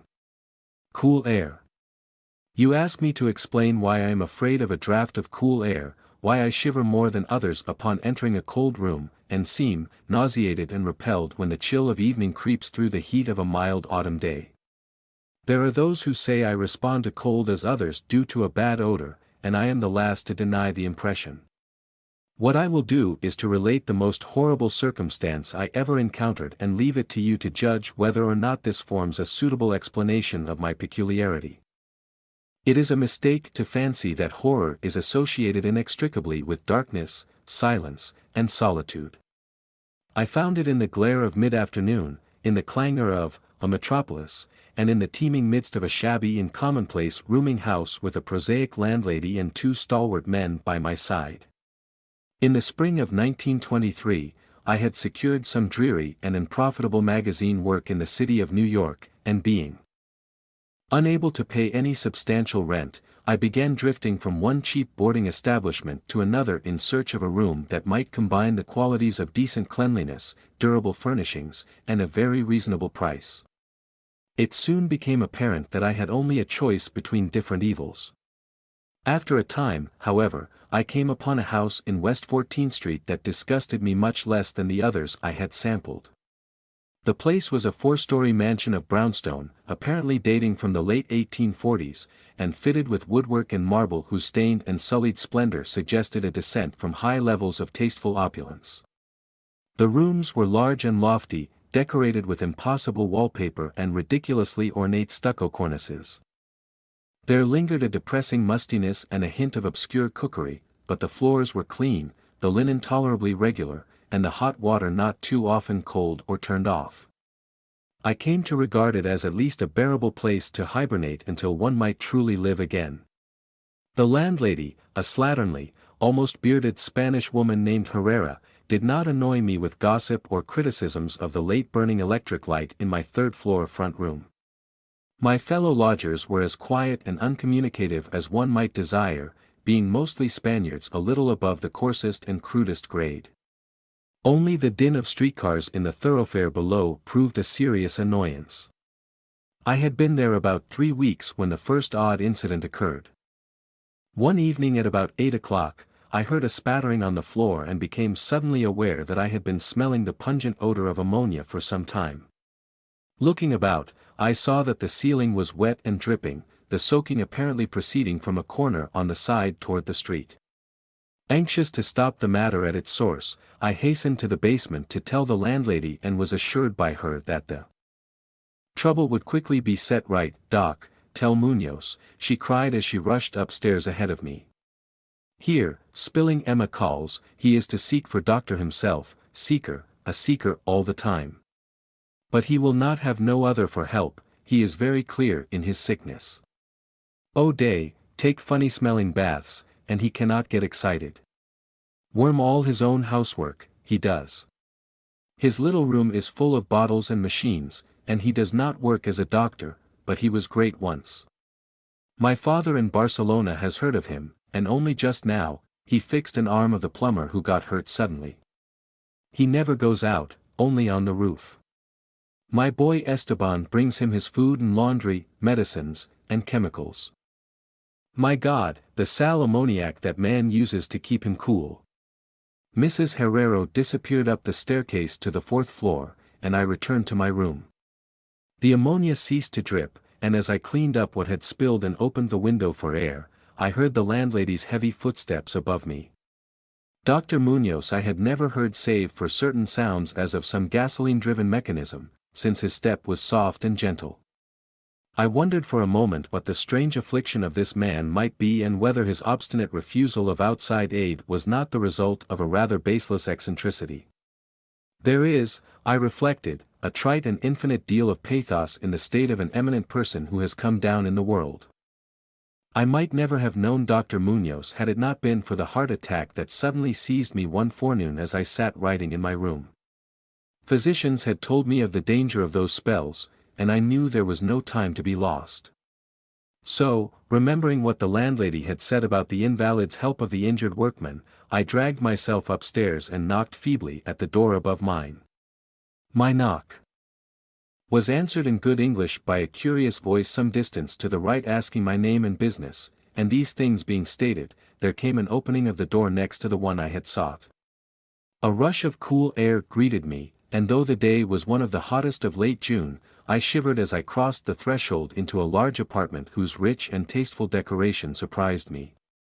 In this nest of squalor and seediness, a folding couch now filled its diurnal role of sofa, and the mahogany furniture, sumptuous hangings, old paintings, and mellow bookshelves all bespoke a gentleman's study rather than a boarding-house bedroom. I now saw that the whole room above mine, the little room of bottles and machines which Mrs. Herrero had mentioned, was merely the laboratory of the doctor, and that his main living quarters lay in the spacious adjoining room whose convenient alcoves and large contiguous bathroom permitted him to hide old dresses and obtrusive utilitarian devices. Dr. Munoz most certainly was a man of birth, cultivation, and discrimination. The figure before me was short but exquisitely proportioned and clad in somewhat formal dress of perfect cut and fit.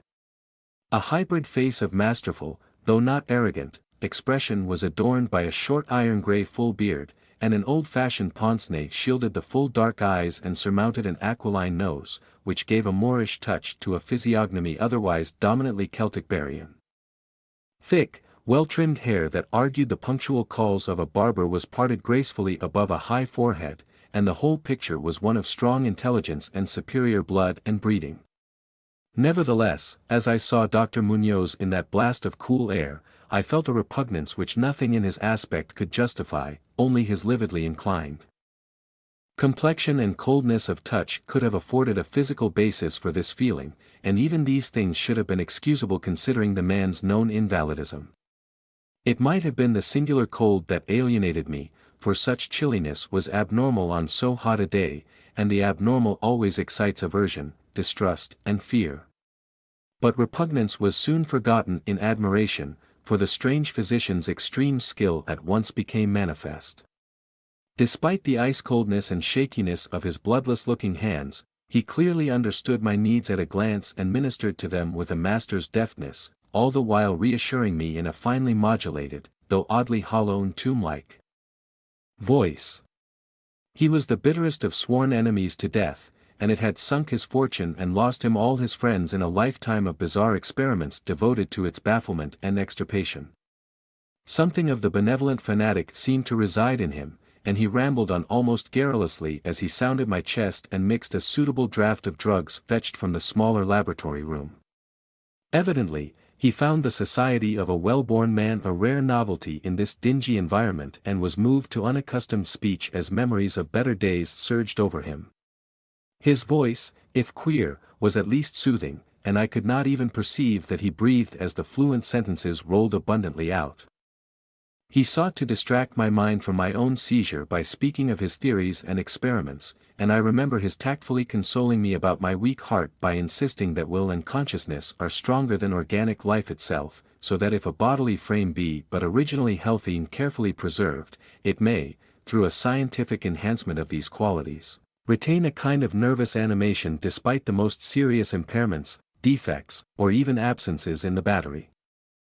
Of specific organs he half-jestingly said someday, teach me to live or at least to possess some kind of conscious existence without any heart at all. For his part, he was afflicted with a complication of maladies requiring a very exact regimen, which included constant cold. Any marked rise in temperature might, if prolonged, affect him fatally. And the frigidity of his habitation, some 55 or 56 degrees Fahrenheit, was maintained by an absorption system of ammonia cooling. The gasoline engine of whose pumps I had often heard in my own room below. Relieved of my seizure, and in a marvelously short while, I left the shivery place a disciple and a votary of the gifted recluse. After that, I paid him frequent, almost hypnotic, calls, listening while he told of secret researches and almost ghastly results, and trembling a bit when I examined the unconventional and astonishingly ancient volumes on his shelves. I was eventually, I may add, almost cured of my disease for all time by his skillful administrations. It seems that he did not scorn the incantations of the medievalists, since he believed these cryptic formulae to contain rare psychological stimuli, which might conceivably have singular effects on the substance of a nervous system from which organic pulsations had fled. I was touched by his account of the aged Dr. Torres of Valencia, who had shared his earlier experiments with him through the great illness of 18 years before, whence his present disorders proceeded. No sooner had the venerable practitioner saved his colleague than he himself succumbed to the grim enemy he had fought. Perhaps the strain had been too great, for Dr. Munoz made it whisperingly clear, though not in detail, that the methods of healing had been most extraordinary, involving scenes and processes not welcomed by elderly and conservative gallants. As the weeks passed, I observed with regret that my new friend was indeed slowly but unmistakably losing ground physically, as Mrs. O'Arrow had suggested. The livid aspect of his countenance was intensified, his voice became more hollow and indistinct, his muscular motions were less perfectly coordinated, and his mind and will displayed less resilience and initiative. Of this sad change, he seemed by no means unaware, and little by little, his expression and conversation both took on a gruesome irony which restored in me something of the subtle repulsion I had originally felt. He developed strange caprices, acquiring a fondness for exotic spices and Egyptian incense till his room smelled like the vault of a sepulchral pharaoh in the Valley of Kings. At the same time, his demands for cold air increased, and with my aid, he amplified the ammonia piping of his room and modified the pumps and feet of his refrigerating machine till he could keep the temperature as low as 34 degrees or 40 degrees, and finally even 28 degrees. The bathroom and laboratory of course being less chilled in order that water might not freeze and that chemical processes might not be impeded. The tenant adjoining him complained of the icy air from around the connecting door, so I helped him fit heavy hangings to obviate the difficulty. A kind of growing horror of decay and morbid caste seemed to possess him. He talked of death incessantly but laughed hollowly when such things as burial or funeral arrangements were gently suggested. All in all, he became a disconcerting and even gruesome companion, yet in my gratitude for his healing, I could not well abandon him to the strangers around him and was careful to dust his room and attend to his needs each day, muffled in a heavy ulster which I bought especially for the purpose.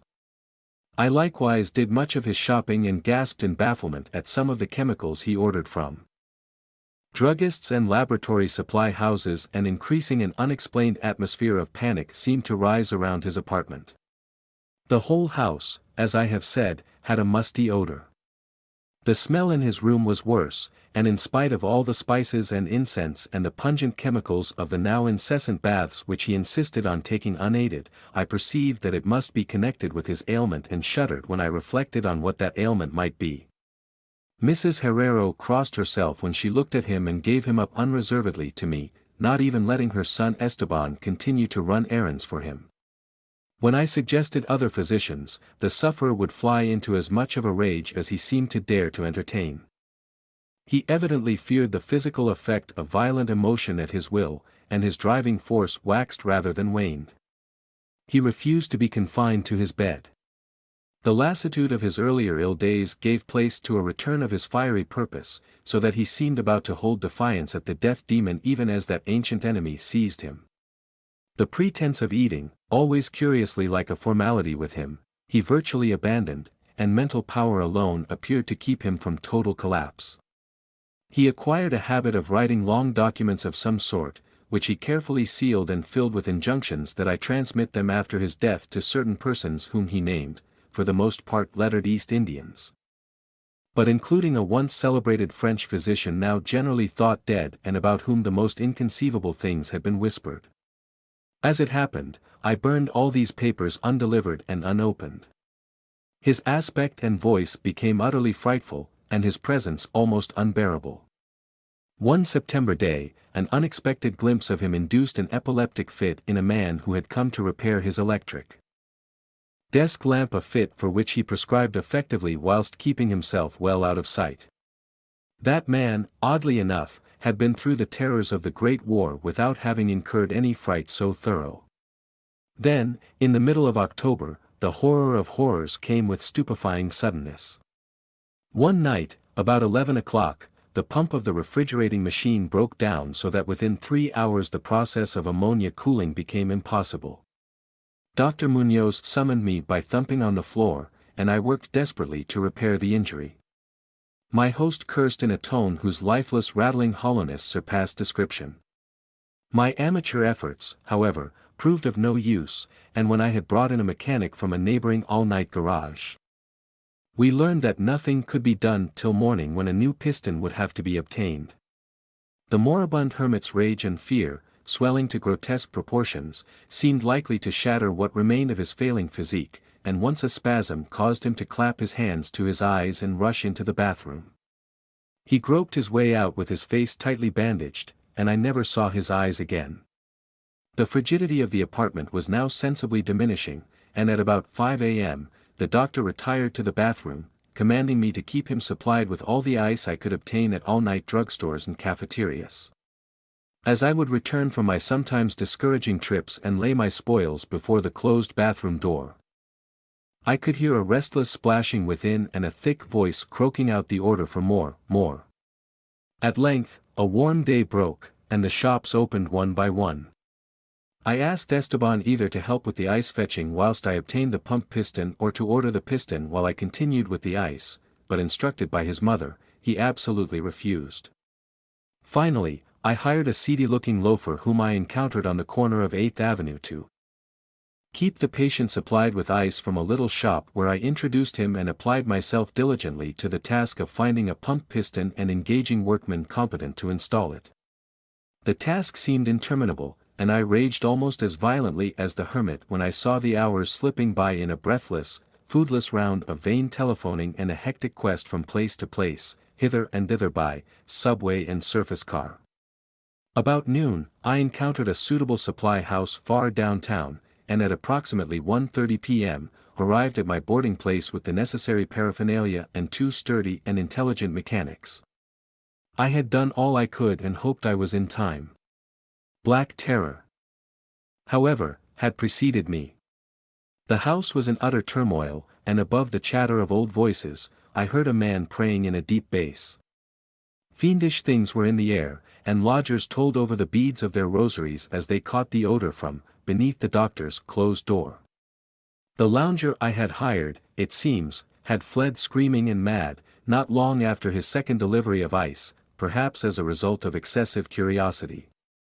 He could not, of course, have locked the door behind him, yet it was now fastened, presumably from the inside.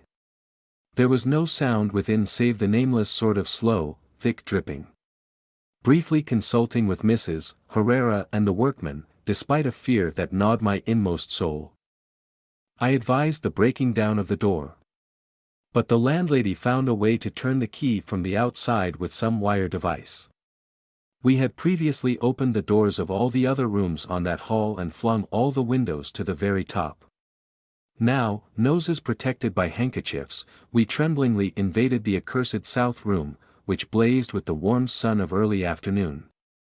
A kind of dark slimy trail led from the open bathroom door to the hall door and thence to the desk, where a terrible little pool had accumulated.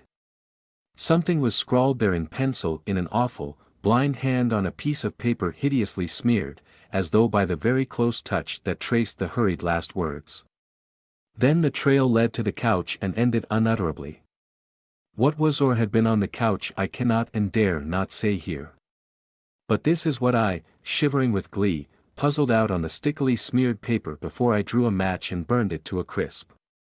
But I doubted in terror as the landlady and two mechanics rushed frantically from that hellish place to babble their incoherent stories at the nearest police station. The nauseous words seemed well-nigh incredible in that yellow sunlight. With the clatter of cars and motor trucks ascending clamorously from crowded 14th Street. That I confess that I believed them then, whether I believe them now, I honestly do not know. There are things about which it is better not to speculate, and all that I can say is that I hate the smell of ammonia and grow faint at a draught of unusually cool air. The end ran that noisome scroll is here, no more ice. The man looked and ran away. Warmer every minute, and the tissues can't last. I fancy you know what I said about the will and the nerves and the preserved body after the organs ceased to work. It was a good theory but couldn't keep up indefinitely. There was a gradual deterioration I had not foreseen.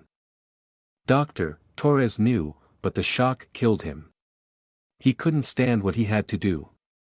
He had to get me in a strange dark place when he minded my letter and nursed me back, and the organs never would work again. It had to be done my way, artificial preservation, for you see, I died that time 18 years ago. The strange, my house in the morning mist comes up from the sea by the cliffs beyond Kingsport. White and feathered, it comes from the deep to its brothers, the clouds, full of dreams of dank past years and caves of Leviathan and later in still. Summer rains on the steep roofs of poets. The clouds scatter bits of those dreams that man shall not live without. Rumor of old strange secrets and wonders that planets tell planets alone in the night, when tales fly thick in the grottos of Tritons and conscious in seaweed cities blow wild tunes learned from the elder ones. Then great leader mists flock to heaven laden with lore, and oceanward eyes on the rock see only a mystic whiteness as if the cliff's rim were the rim of all earth. And the solemn bells of boys toll free in the ether of fairy. Now north of archaic Kingsport, the crags climb lofty and curious, terrace on terrace, till the northernmost hangs in the sky like a grey frozen wind cloud. Alone it is a bleak point jutting in limitless space, for there the coast turns sharp where the great Miskatonic pours out of the plains past Arkham, bringing woodland legends and little quaint memories of New England's hills. The sea folk in Kingsport look up at that cliff as other sea folk look up at the pole star and time the night's watch by the way it hides or shows the great bear, Cassiopeia, and the dragon among them. It is worn with the firmament, and truly it is hidden from them when the mist hides the stars or the sun. Some of the cliffs they love, as that whose grotesque profile they call Father Neptune, or that whose pillared steps they term the causeway. But this one they fear because it is so near the sky. The Portuguese sailors coming in from a voyage cross themselves when they first see it, and the old Yankees believed it would be a much graver matter than death to climb it, if indeed that were possible. Nevertheless, there is an ancient house on that cliff, and at evening men see lights in the small paned windows. The ancient house has always been there, and people say one dwells therein who talks with the morning. Mists that come up from the deep and perhaps reveal singular things, ocean wood at those times when the cliff's rim becomes the rim of all earth, and solemn boys toll free in the white ether of fairy. This they tell from hearsay, for that forbidding crag is always unvisited, and natives dislike to train telescopes on it. Summer boarders have indeed scanned it with jaunty binoculars but have never seen more than the grey primeval roof, peaked and shingled, whose eaves come nearly to the grey foundations, and the dim yellow light of the little windows peeping out from under those eaves in the dusk. These summer people do not believe that the same one has lived in the ancient house for hundreds of years but cannot prove their heresy to any real Kingsporter. Even the terrible old man, who talks to leaden pendulums and bottles, buys groceries with centuries-old Spanish gold, and keeps stone idols in the yard of his antediluvian cottage in Water Street, can only say these things were the same when his grandfather was a boy, and that must have been inconceivable ages ago, when Belcher, Shirley, or Pownell, or Bernard was governor of His Majesty's province of the Massachusetts Bay. Then one summer there came a philosopher into Kingsport. His name was Thomas Olney, and he taught ponderous things in a college by Narragansett Bay. With stout wife and romping children, he came, and his eyes were weary with seeing the same things for many years and thinking the same well-disciplined thoughts. He looked at the mists from the diadem of Father Neptune and tried to walk into their white world of mystery along the tightened steps of the causeway. Morning after morning, he would lie on the cliffs and look over the world's rim at the cryptical ether beyond, listening to spectral bells and the wild cries of what might have been gulls. Then, when the mist would lift and the sea stand out prosy with the smoke of steamers, he would sigh and descend to the town where he loved to thread the narrow Odin lanes up and down hill and study the crazy, tottering gables and odd pillar doorways which had sheltered so many generations of sturdy folk. He even talked with the terrible old man, who was not fond of strangers, and was invited into his fearsomely archaic cottage where low ceilings and wormy paneling heard the echoes of disquieting soliloquies in the dark small hours. Of course, it was inevitable that one should mark the grey, unvisited cottage, in the sky on that sinister northward crag which is one with the mists and the firmament. Always over Kingsport it hung, and always its mystery sounded in whispers through Kingsport's crooked alleys. The terrible old man wheezed a tale that his father had told him of lightning that shot one night up from that peaked cottage to the clouds of higher heaven, and Granny, on whose tiny gambrel roof two bowed in Ship Street, all covered with moss and ivy, croaked over something her grandmother had heard at second hand about shapes that flapped, out of the eastern mist straight into the narrow single door of that unreachable place. For the door is set close to the edge of the crag toward the ocean and glimpsed only from ships at sea. At length, being avid for new strange things and held back by neither the Kingsporter's fear nor the summer boarder's usual indolence, one made a very terrible resolve. Despite a conservative training, or because of it, the humdrum lives breed wistful longings of the unknown, he swore a great oath to scale that avoided northern cliff and visit the abnormally antique great cottage in the sky. Very plausibly, his saner self argued that the place must be tenanted by people who reached it from inland along the easier ridge beside the Miskatonic estuary. Probably they traded in Arkham. Knowing how little Kingsport liked their habitation, or perhaps being unable to climb down the cliff on the Kingsport side, only walked out along the lesser cliffs to where the great crag leapt insolently up to consort with celestial things and became very sure that no human feet could mount it or descend it. On that beetling southern slope east and north, it rose thousands of feet vertically from the water, so only the western side inland and toward Arkham remained. Warned early morning in August, only set out to find a path to the inaccessible pinnacle. He worked northwest along pleasant backroads past Hooper's Pond and the old brick powder house to where the passages sloped up to the ridge above the Miskatonic and gave a lovely vista of Arkham's white Georgian steeples across leagues of river and meadow. Here he found a shady road to Arkham but no trail at all in the seaward direction he wished. Woods and fields crowded up to the high bank of the river's mouth and bore not a sign of man's presence, not even a stone wall or a stray cow, but only the tall grass and giant trees and tangles of briars that the first Indian might have seen. As he climbed slowly east, higher and higher above the estuary on his left and nearer the sea, he found the way growing in difficulty till he wondered how ever the dwellers in that disliked place managed to reach the world outside, and whether they came often to market in Arkham. Then the trees thinned, and far below him on his right, he saw the hills and antique roofs and spires of Kingsport. Even Central Hill was a dwarf from this height, and he could just make out the ancient graveyard by the Congregational Hospital beneath which rumor said some terrible caves or burrows lurked ahead. Place sparse. Woodside, that he could not see where the narrow portal opened on blank space thousands of feet in the misty sky above the waves. Then there was heavy delay, Britta tramping in the cottage and only heard the windows opening first on the north side opposite him, and then on the west, just around the corner. Next would come the south windows under the great low eaves on the side where he stood. It must be said that he was more than uncomfortable as he thought of the detestable house on one side and the vacancy of upper air on the other. When a fumbling came in the nearer casements, he crept around to the west again, flattening himself against the wall beside the now opened windows. It was plain that the owner had come home, but he had not come from the land nor from any balloon or airship that could be imagined. Steps sounded again, and only edged round to the north. But before he could find a haven, a voice called softly, and he knew he must confront his host. Stuck out of a west window was a great black-bearded face whose eyes shone phosphorescently with the imprint of unheard-of sights. But the voice was gentle and of a quaint, olden kind, so that only did not shudder when a brown hand reached out to help him over the sill and into that low room of black oak wainscots and carved Tudor furnishings. The man was clad in very ancient garments and had about him an unplaceable nimbus of sea lore and dreams of tall galleons. Only does not recall many of the wonders he told or even who he was, but says that he was strange and kindly and filled with the magic of unfathomed voids of time and space. The small room seemed green with a dim aqueous light, and only saw that the far windows to the east were not open but shut against the misty ether with dull, thick panes like the bottoms of old bottles.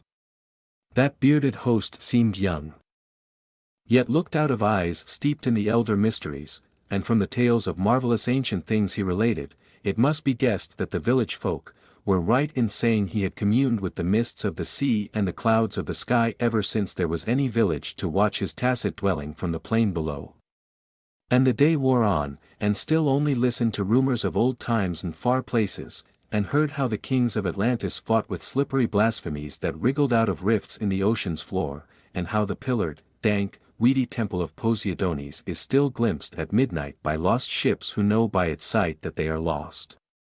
Years of the Titans were recalled. But the hosts grew timid when he spoke of the dim first age of chaos, before the gods or even the elder ones were born, and when only the other gods came to dance on the peak of Hathegkala and the stony desert near Ulthar beyond the river sky. It was at this point that there came a knocking on the door, that ancient door of nail-studded oak beyond which lay only the abyss of white cloud. Only started in fright, but the bearded man motioned him to be still and tiptoed to the door to look out through a very small peephole. What he saw he did not like, so pressed his fingers to his lips and tiptoed around to shut and lock all the windows before returning to the ancient settle beside his guest. Then only saw lingering against the translucent squares of each of the little dim windows in succession a queer black outline as the caller moved inquisitively about before leaving, and he was glad his host had not answered the knocking. There are strange objects in the great abyss, and the seeker of dreams must take care not to stir up or meet the wrong ones. Then the shadows began to gather, first, little furtive ones under the table, and then bolder ones in the dark-paneled cornice, and the bearded man made enigmatic. Old eshers of prayer and lit tall candles in curiously wrought brass candlesticks. Frequently, he would glance at the door as if he expected someone, and at length, his glance seemed answered by a singular rapping, which must have followed some very ancient and secret code. This time, he did not even glance to the people but swung the great oak bar and shot the bolt, unlatching the heavy door and flinging it wide to the stars and the mist. And then, to the sound of obscure harmonies, there floated into that room from the deep all the dreams and memories of earth's sunken mighty ones.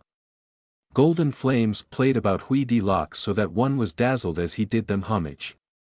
Trident-bearing Neptune was there, and sportive tritons and fantastic nereids, and upon dolphins' backs was balanced a vast crenellated shell wherein rode the grey and awful form of Primal Notes, lord of the great abyss.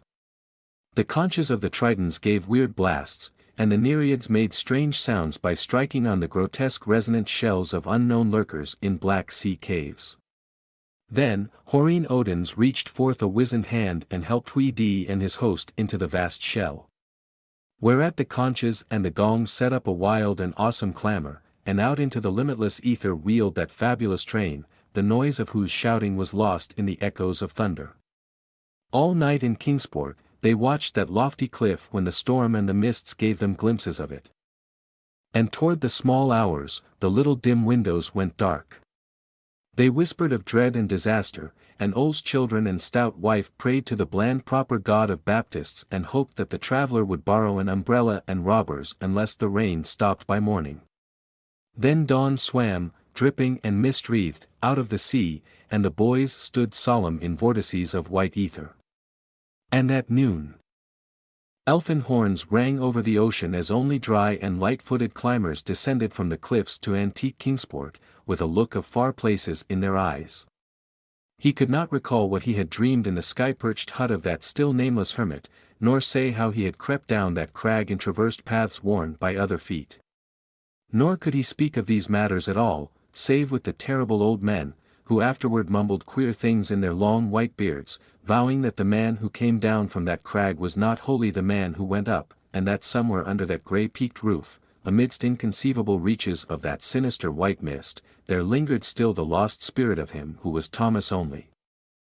And ever since that hollow time, through dull dragging years of greyness and weariness, the philosopher has laboured, eaten, slept, and uncomplainingly performed the suitable deeds of a citizen. No longer does he long for the magic of farther hills or sigh for secrets that peer like green reefs from a bottomless sea. The sameness of his days no longer brings him sorrow, and well-disciplined thoughts have grown sufficient for his imagination. His good wife waxes stouter, his children grow older and more useful, and he never fails to smile correctly with pride when the occasion calls for it. In his glance, there is no restless light, and if he ever listens for solemn bells or far elfin horns, it is only at night, when old dreams wander. He has never seen Kingsport again, for his family dislikes the funny old houses and complains that the drains are impossibly bad. They have a trim bungalow now at Bristol Highlands, where no tall crags tower and the neighbours are urban and modern. But in Kingsport, strange tales are abroad, and even the terrible old man admits a thing untold by his grandfather, for now, when the wind sweeps boisterously out of the north past the high ancient house that is one with the firmament, there is broken at last that ominous brooding silence ever before the bane of Kingsport's maritime cutters. And old folk tell of pleasing voices heard singing there and of laughter that swells with joys beyond earth's joys, and say that at evening the little low windows are brighter than formerly. They say that the fierce aurora comes oftener to that spot, shining blue in the north with visions of frozen worlds, while the crag and the cottage blacken fantastically against wild chorus cascades. And the mists of the dawn are thicker, and sailors are not quite so sure that all the muffled seaward ringing is that of the solemn buoys. Worst of all, though, is the shrivelling of old fears in the hearts of Kingsport's young men, who grow prone to listen at night to the north wind's faint distant sounds. They swear no harm or pain can inhabit that high-peaked cottage, for in the new voices gladness beats, and with them the tinkle of laughter and music. What tales the sea mists may bring to that haunted and northernmost pinnacle they do not know, but they long to extract some hint of the wonders that knock at the cliff-yawning door when clouds are thickest. And patriarchs dread lest someday, one by one, they seek out that inaccessible peak in the sky and learn what centuries' secrets hide beneath the steep shingled roof which is part of the rocks and the stars and the ancient fears of Kingsport. That those venturesome youths will come back they do not doubt, but they think a light may be gone from their eyes and a will from their hearts, and they do not wish quaint Kingsport, with its climbing lanes and archaic gables, to drag listlessly down the years while voice by voice the laughing chorus grows stronger and wilder in that hound-known and terrible eerie when mists and the dreams of mist stop to rest on their way from the sea to the skies. They do not wish the souls of their young men to leave the pleasant hearths and gambrel-roofed taverns of old Kingsport, nor do they wish the laughter and song in that high rocky place to grow louder. For as the voice which has come has brought fresh mists from the sea and from the north fresh lights, so do they say that still other voices will bring more mists and more light till perhaps the Odin gods, whose existence they hint only in whispers for fear the congregational parsons will hear, may come out of the deep and from unknown Cadath in the cold waste and make their dwelling on that evilly appropriate crag so close to the gentle hills and valleys of quiet, simple fisher. This they do not wish, for our plain people, things not of earth are unwelcome. And besides, the terrible old man often recalls what is only said about a knock that the lone dweller feared and a shape seen black and inquisitive against the mists through those queer translucent windows of leaded bull's-eyes.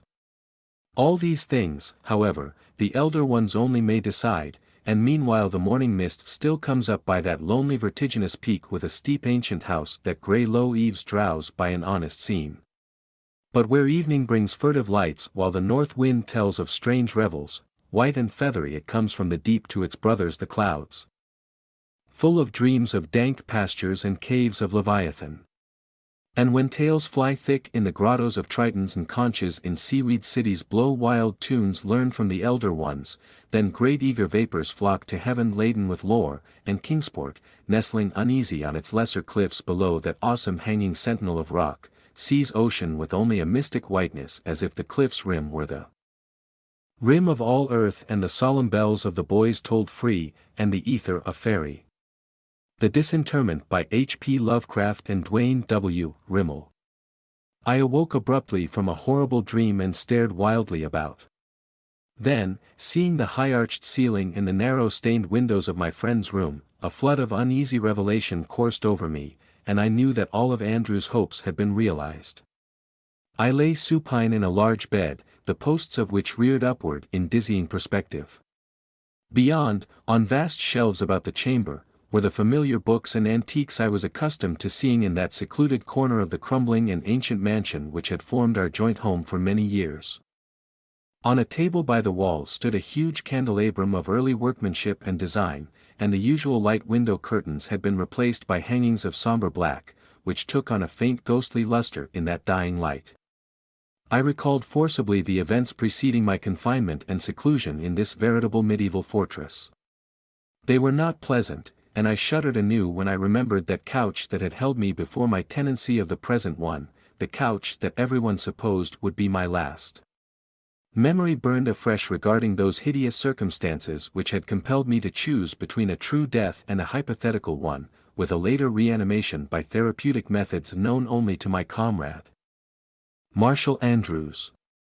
The whole thing had begun when I returned from the Orient a year before and discovered, to my utter horror, that I had contracted leprosy while abroad. I had known that I was taking grave chances in caring for my stricken brother in the Philippines, but no hint of my own affliction appeared until I returned to my native land.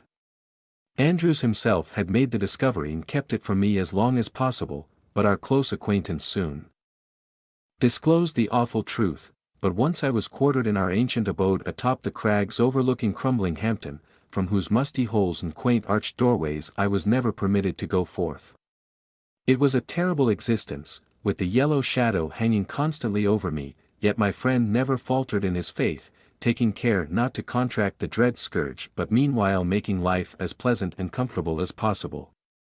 His widespread, though somewhat sinister, fame as a surgeon prevented any authority from discovering my plight and shipping me away. It was after nearly a year of this seclusion, late in August, that Andrews decided on a trip to the West Indies to study native medical methods. When he left, I was placed in the care of Venerable Simas, the household factotum.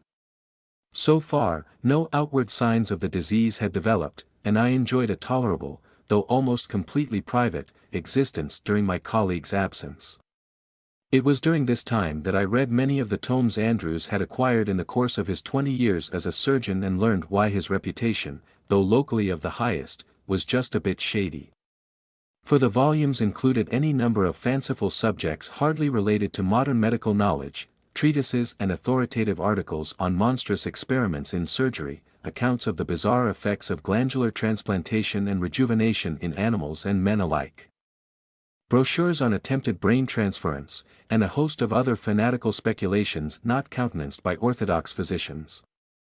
It appeared, too, that Andrews was an authority on obscure medicaments, some of the few books I waded through revealing that he had spent much time in chemistry and in the search for new drugs which might be used as aids in surgery. Looking back at those studies now, I find them hellishly suggestive when associated with his later experiments. Andrews was gone longer than I expected. Returning early in November, almost 4 months later, and when he did arrive, I was quite anxious to see him since my condition was at last on the brink of becoming noticeable. I had reached the point where I must seek absolute privacy to keep from being discovered. But my anxiety was slight as compared with his exuberance over a certain new plan he had hatched while in the Indies, a plan to be carried out with the aid of a curious drug he had learned about from a native doctor in Haiti. When he explained his idea, which concerned me, I became somewhat alarmed, though in my position there could be little to make my plight worse. I had indeed considered more than once the oblivion that would come with a revolver or a plunge from the roof to the jagged rocks below. On the day after his arrival, in the seclusion of the dimly lit study, he outlined the whole grisly scheme. He had found in Haiti a drug, the formula for which he would develop later, that induced a state of profound sleep in anyone taking it, a trance so deep that death was closely counterfeited, with all muscular reflexes, even the respiration and heartbeat, completely stilled for the time being. Andrews said he had seen it demonstrated on natives many times. Some of them remained somnolent for days at a time, wholly immobile and as much like death as death itself. This suspended animation, he explained further, would even pass the closest examination of any medical man. He himself, according to all known laws, would have to report as dead a man under the influence of such a drug. He stated, too, that the subject's body assumed the precise appearance of a corpse, even with signs like rigor mortis developing in prolonged cases. For some time, his purpose did not seem wholly clear, but when the full import of his words became apparent, I felt weak and nauseated. Yet, in another way, I was relieved, for the thing meant at least a partial escape from my curse, an escape from the banishment and shame of an ordinary death, of the dread leprosy. Briefly, his plan was to administer a strong dose of the drug to me and call the local authorities, who would immediately pronounce me dead and see that I was buried within a very short while. He felt assured that, with their careless examination, they would fail to notice my leprosy symptoms, which, in truth, hardly appeared. Only a trifle over 15 months had passed since I had caught the disease, whereas the corruption takes 7 years to run its entire course. Later, he said, would come resurrection. After my internment in the family graveyard beside my century dwelling and barely a quarter-mile from his own ancient pile, the appropriate steps would be taken. Finally, when my estate was settled and my decease widely known, he would secretly open the tomb, bring me to his own abode again, still alive and none the worse for my adventure. It seemed a ghastly and daring plan, but to me, it offered the only hope for even a partial freedom. So, I accepted his proposition, but not without a myriad of misgivings. What if the effect of the drug should wear off while I was in my tomb? What if the coroner should discover the awful ruse and fail to inter me? These were some of the hideous doubts which assailed me before the experiment. Though death would have been a release from my curse, I feared it even worse than the yellow scourge, feared it even when I could see its black wings constantly hovering over me. Fortunately, I was spared the horror of viewing my own funeral and burial rites. They must, however, have gone just as Andrews had planned, even to the subsequent disinterment. For after the initial dose of the poison from Haiti, I lapsed into a semi-paralytic state, and from that to a profound, night-black sleep. The drug had been administered in my room, and Andrews had told me before giving it that he would recommend to the coroner a verdict of heart failure due to nerve strain. Of course, there was no embalming, Andrews saw to that, and the whole procedure leading up to my secret transportation from the graveyard to his crumbling manor covered a period of 3 days. Having been buried late in the afternoon of the 3rd day, my body was secured by Andrews that very night. He had replaced the fresh sod just as it had been when the workmen left. Old Simas, sworn to secrecy, helped Andrews in his ghoulish task. Later, I had lain for over a week in my old familiar bed. Owing to some unexpected effect of the drug, my whole body was completely paralyzed so that I could move my head only slightly. All my senses, however, were fully alert, and by another week's time, I was able to take nourishment in good quantities. Andrews explained that my body would gradually regain its former sensibilities, though owing to the presence of the leprosy, it might take considerable time. He seemed greatly interested in analyzing my daily symptoms and always asked if there was any feeling present in my body. Many days passed before I was able to control any part of my anatomy, and much longer before the paralysis crept from my enfeebled limbs so that I could feel the ordinary bodily reactions. Lying and staring at my numb hulk was like having it injected with perpetual anesthetic. There was a total alienation I could not understand, considering that my head and neck were quite alive and in good health. Andrews explained that he had revived my upper half first and could not account for the complete bodily paralysis. Now my condition seemed to trouble him little, considering the damnably intent interest he centered upon my reactions and stimuli from the very beginning. Many times during lulls in our conversation, I would catch a strange gleam in his eyes as he viewed me on the couch, a glint of victorious exultation which, clearly enough, he never voiced aloud. Though he seemed to be quite glad that I had run the gauntlet of death and had come through alive, still, who was that horror I was to meet in less than 6 years? This added to my desolation of melancholy during the tedious days in which I awaited the return of normal bodily functions. But I would be up and about, he assured me, before very long, enjoying an existence few men had ever experienced. The words did not, however, impress me with their true and ghastly meaning until many days later. During that awful siege in bed, Andrews and I became somewhat estranged. He no longer treated me so much like a friend as like an implement in his skilled and greedy fingers. I found him possessed of unexpected traits, little examples of baseness and cruelty apparent even to the hardened Seamas, which disturbed me in a most unusual manner. Often, he would display extraordinary cruelty to live specimens in his laboratory, for he was constantly carrying on various hidden projects in glandular and muscular transplantation on guinea pigs and rabbits. He had also been employing his newly discovered sleeping potion in curious experiments with suspended animation, but of these things he told me very little, though old Seamas often let slip chance comments which shed some light on the proceedings. I was not certain how much the old servant knew, but he had surely learned considerable, being a constant companion to both Andrews and myself. With the passage of time, a slow but consistent feeling began creeping into my disabled body, and at the reviving symptoms, Andrews took a fanatical interest in my case. He still seemed more coldly analytical than sympathetic toward me, taking my pulse and heartbeat with more than usual zeal occasionally in his fevered examinations. I saw his hands trembled slightly, an uncommon sight with so skilled a surgeon, but he seemed oblivious of my scrutiny.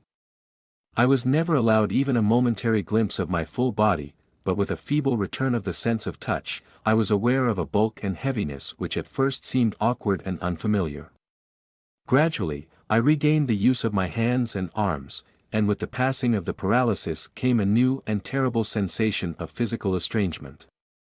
My limbs had difficulty in following the commands of my mind, and every movement was jerky and uncertain. So clumsy were my hands that I had to become accustomed to them all over again.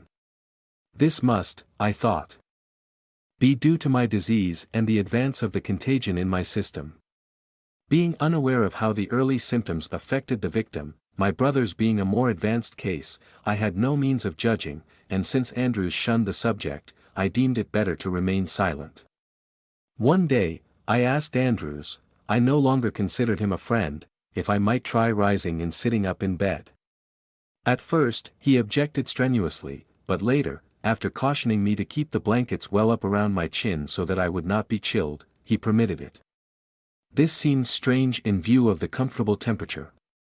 Now that late autumn was slowly turning into winter, the room was always well heated. A growing chilliness at night and occasional glimpses of a leaden sky through the window told me of the changing season. For no calendar was ever in sight upon the dingy walls. With the gentle help of Seamas, I was eased to a sitting position, Andrews coldly watching from the door to the laboratory. At my success, a slow smile spread across his leering features, and he turned to disappear from the darkened doorway. His mood did nothing to improve my condition. Old Seamas, usually so regular and consistent, he was now often late in his duties, sometimes leaving me alone for hours at a time. The terrible sense of alienation was heightened by my new position. It seemed that the legs and arms inside my gown were hardly able to follow the summoning of my mind, and it became mentally exhausting to continue movement for any length of time. My fingers, woefully clumsy, were wholly unfamiliar to my inner sense of touch, and I wondered vaguely if I were to be Ackerson the rest of my days, with an awkwardness induced by my dread malady. It was on the evening following my half-recovery that the dreams began. I was tormented not only at night but during the day as well. I would awaken screaming horribly from some frightful nightmare I dared not think about outside the realm of sleep. These dreams consisted mainly of ghoulish things, graveyards at night, stalking corpses, and lost souls amid a chaos of blinding light and shadow. That terrible reality of the visions disturbed me most of all. It seemed that some inside influence was inducing the grisly vistas of moonlit tombstones and endless catacombs of the restless dead. I could not place their source, and by the end of a week, I was quite frantic with abominable thoughts which seemed to obtrude themselves upon my unwelcome consciousness.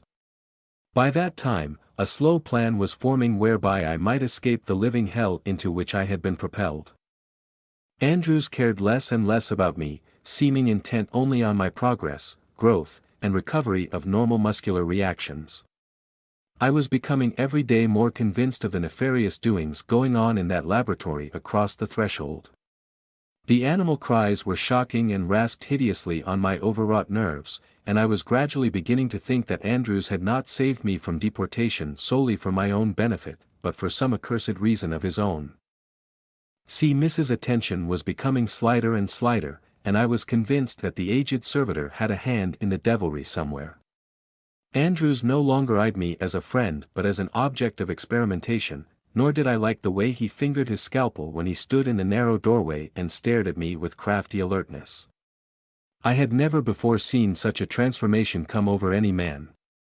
His ordinarily handsome features were now lined and whisker-grown, and his eyes gleamed as if some imp of Satan was staring from them. His cold, calculating gaze made me shudder horribly and gave me a fresh determination to free myself from his bondage as soon as possible. I had lost track of time during my dream orgy and had no way of knowing how fast the days were passing. The curtains were often drawn in the daytime, the room being lit by wax and cylinders in the large candelabrum. It was a nightmare of living horror and unreality, though through it all I was gradually becoming stronger. I always gave careful responses to Andrew's inquiries concerning my returning physical control, concealing the fact that a new life was vibrating through me with every passing day, an altogether strange sort of strength, but one which I was counting on to serve me in the coming crisis. Finally, on a chilly evening, when the candles had been extinguished and a pale shaft of moonlight fell through the dark curtains upon my bed, I determined to rise and carry out my plan of action. There had been no movement from either of my captors for several hours, and I was confident that both were sleeping, having adjoining bed chambers. Shifting my cumbersome weight carefully, I rose to a sitting position and crawled cautiously out of bed down upon the floor. A vertigo gripped me momentarily, and a wave of weakness flooded my entire being, but finally, strength returned, and by clutching at a bedpost, I was able to stand upon my feet for the first time in many months. Gradually, a new strength coursed through me, and I donned the dark robe which I had seen hanging on a nearby chair. It was quite long but served as a cloak over my nightdress. Again came that feeling of awe and familiarity which I had experienced in bed, that sense of alienation and of difficulty in making my limbs perform as they should. But there was need for haste before my feeble strength might give out. As a last precaution in dressing, I slipped some old shoes over my feet, but though I could have sworn they were my own, they seemed abnormally loose, so I decided they must belong to the aged Seamus.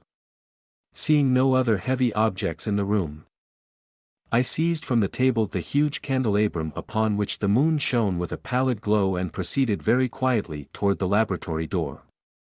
My first steps came jerkily and with much difficulty, and in the semi-darkness, I was unable to make my way very rapidly.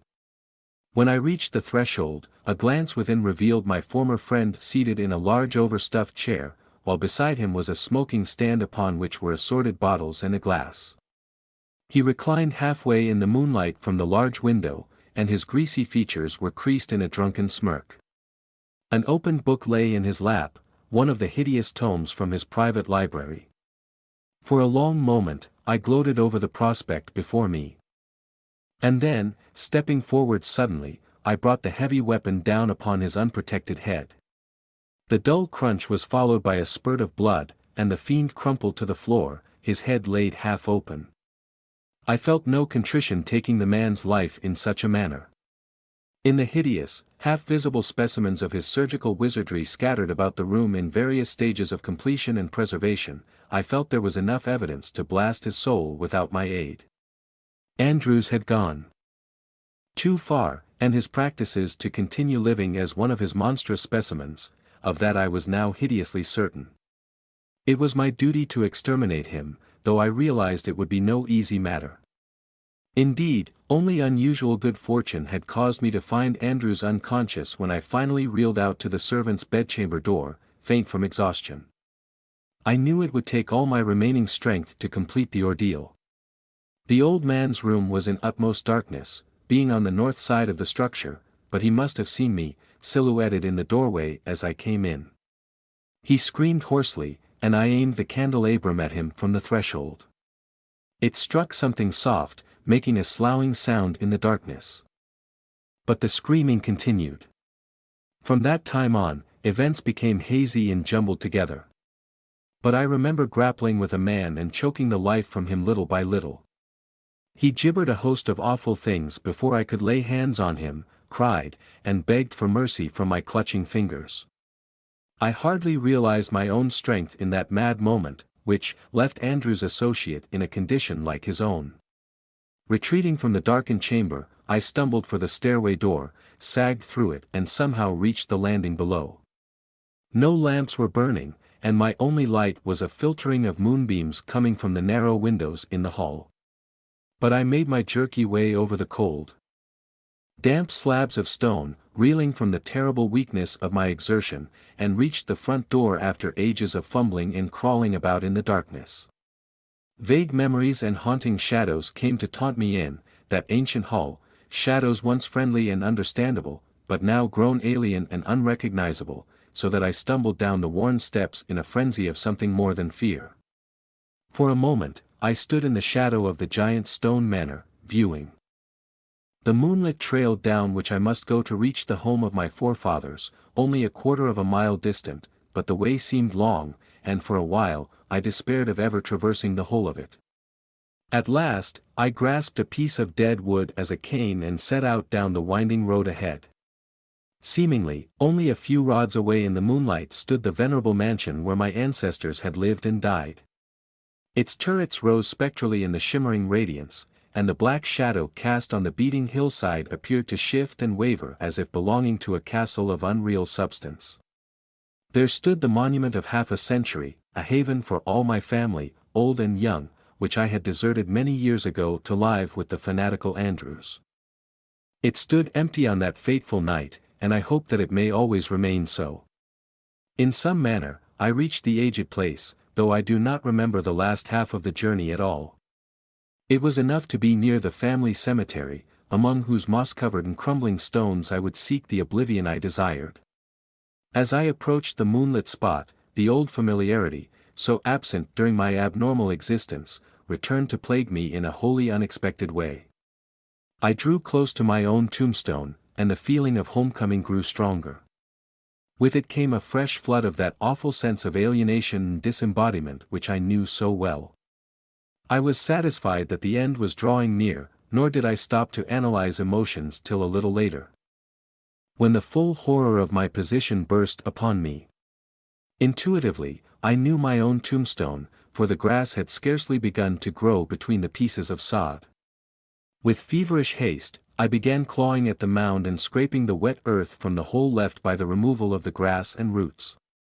How long I worked in the nitrous soil before my fingers struck the coffin lid, I can never say, but sweat was pouring from me, and my nails were but useless bleeding hooks. At last I threw out the last bit of loose earth, and with trembling fingers tugged on the heavy lid. It gave a trifle, and I was prepared to lift it completely open when a fetid and nauseous odor assailed my nostrils. I started erect, horrified that some idiot had placed my tombstone on the wrong grave, causing me to unearth another body, for surely there could be no mistaking that awful stench. Gradually, a hideous uncertainty came over me, and I scrambled from the hole. One look at the newly made headpiece was enough. This was indeed my own grave. But what fool had buried within it another corpse? All at once, a bit of the unspeakable truth propelled itself upon my brain. The odor, in spite of its putrescence, seemed somehow familiar, horribly familiar, yet I could not credit my senses with such an idea. Reeling and cursing, I fell into the black cavity once more, and by the aid of a hastily lit match, lifted the long lid completely open. Then the light went out as if extinguished by a malignant hand, and I clawed my way out of that accursed pit, screaming in a frenzy of fear and loathing. When I regained consciousness, I was lying before the door of my own ancient manor, where I must have crawled after that hideous rendezvous in the family cemetery. I realized that dawn was close at hand, and rose feebly, opening the aged portal before me and entering the place which had known no footsteps for over a decade. A fever was ravaging my weakened body so that I was hardly able to stand, but I made my way slowly through the musty, dimly lit chambers and staggered into my own study, a study I had deserted so many years before. When the sun has risen, I shall go to the ancient well beneath the old willow tree by the cemetery and cast my deformed self into it. No other man shall ever view this blasphemy which has survived life longer than it should have. I do not know what people will say when they see my disordered grave, but this will not trouble me if I can find a Bolivian from that which I beheld amidst the crumbling mosque, rusted stones of the hideous place. I know now why Rouge was so secretive in his actions, so damnably gloating in his attitude toward me after my artificial death. He had meant me for a specimen all the time, a specimen of his greatest feat of surgery, his masterpiece of unclean witchery, an example of perverted artistry for him alone to see. Where Andrews obtained that hovel in which I lay or stood in his mouldering mansion, I shall probably never know. But I am afraid that it was brought from Haiti along with his fiendish medicine. At least, these long, hairy arms and horrible, short legs are alien to me, alien to all natural, sane laws of mankind. The thought that I shall be tortured with that other during the rest of my brief existence is another hell. Now I can but wish for that which once was mine, that which every man blessed of God ought to have, a death. That which I saw in that awful moment in the ancient burial ground, when I raised the lid on the coffin, my own shrunken, decayed, and headless body.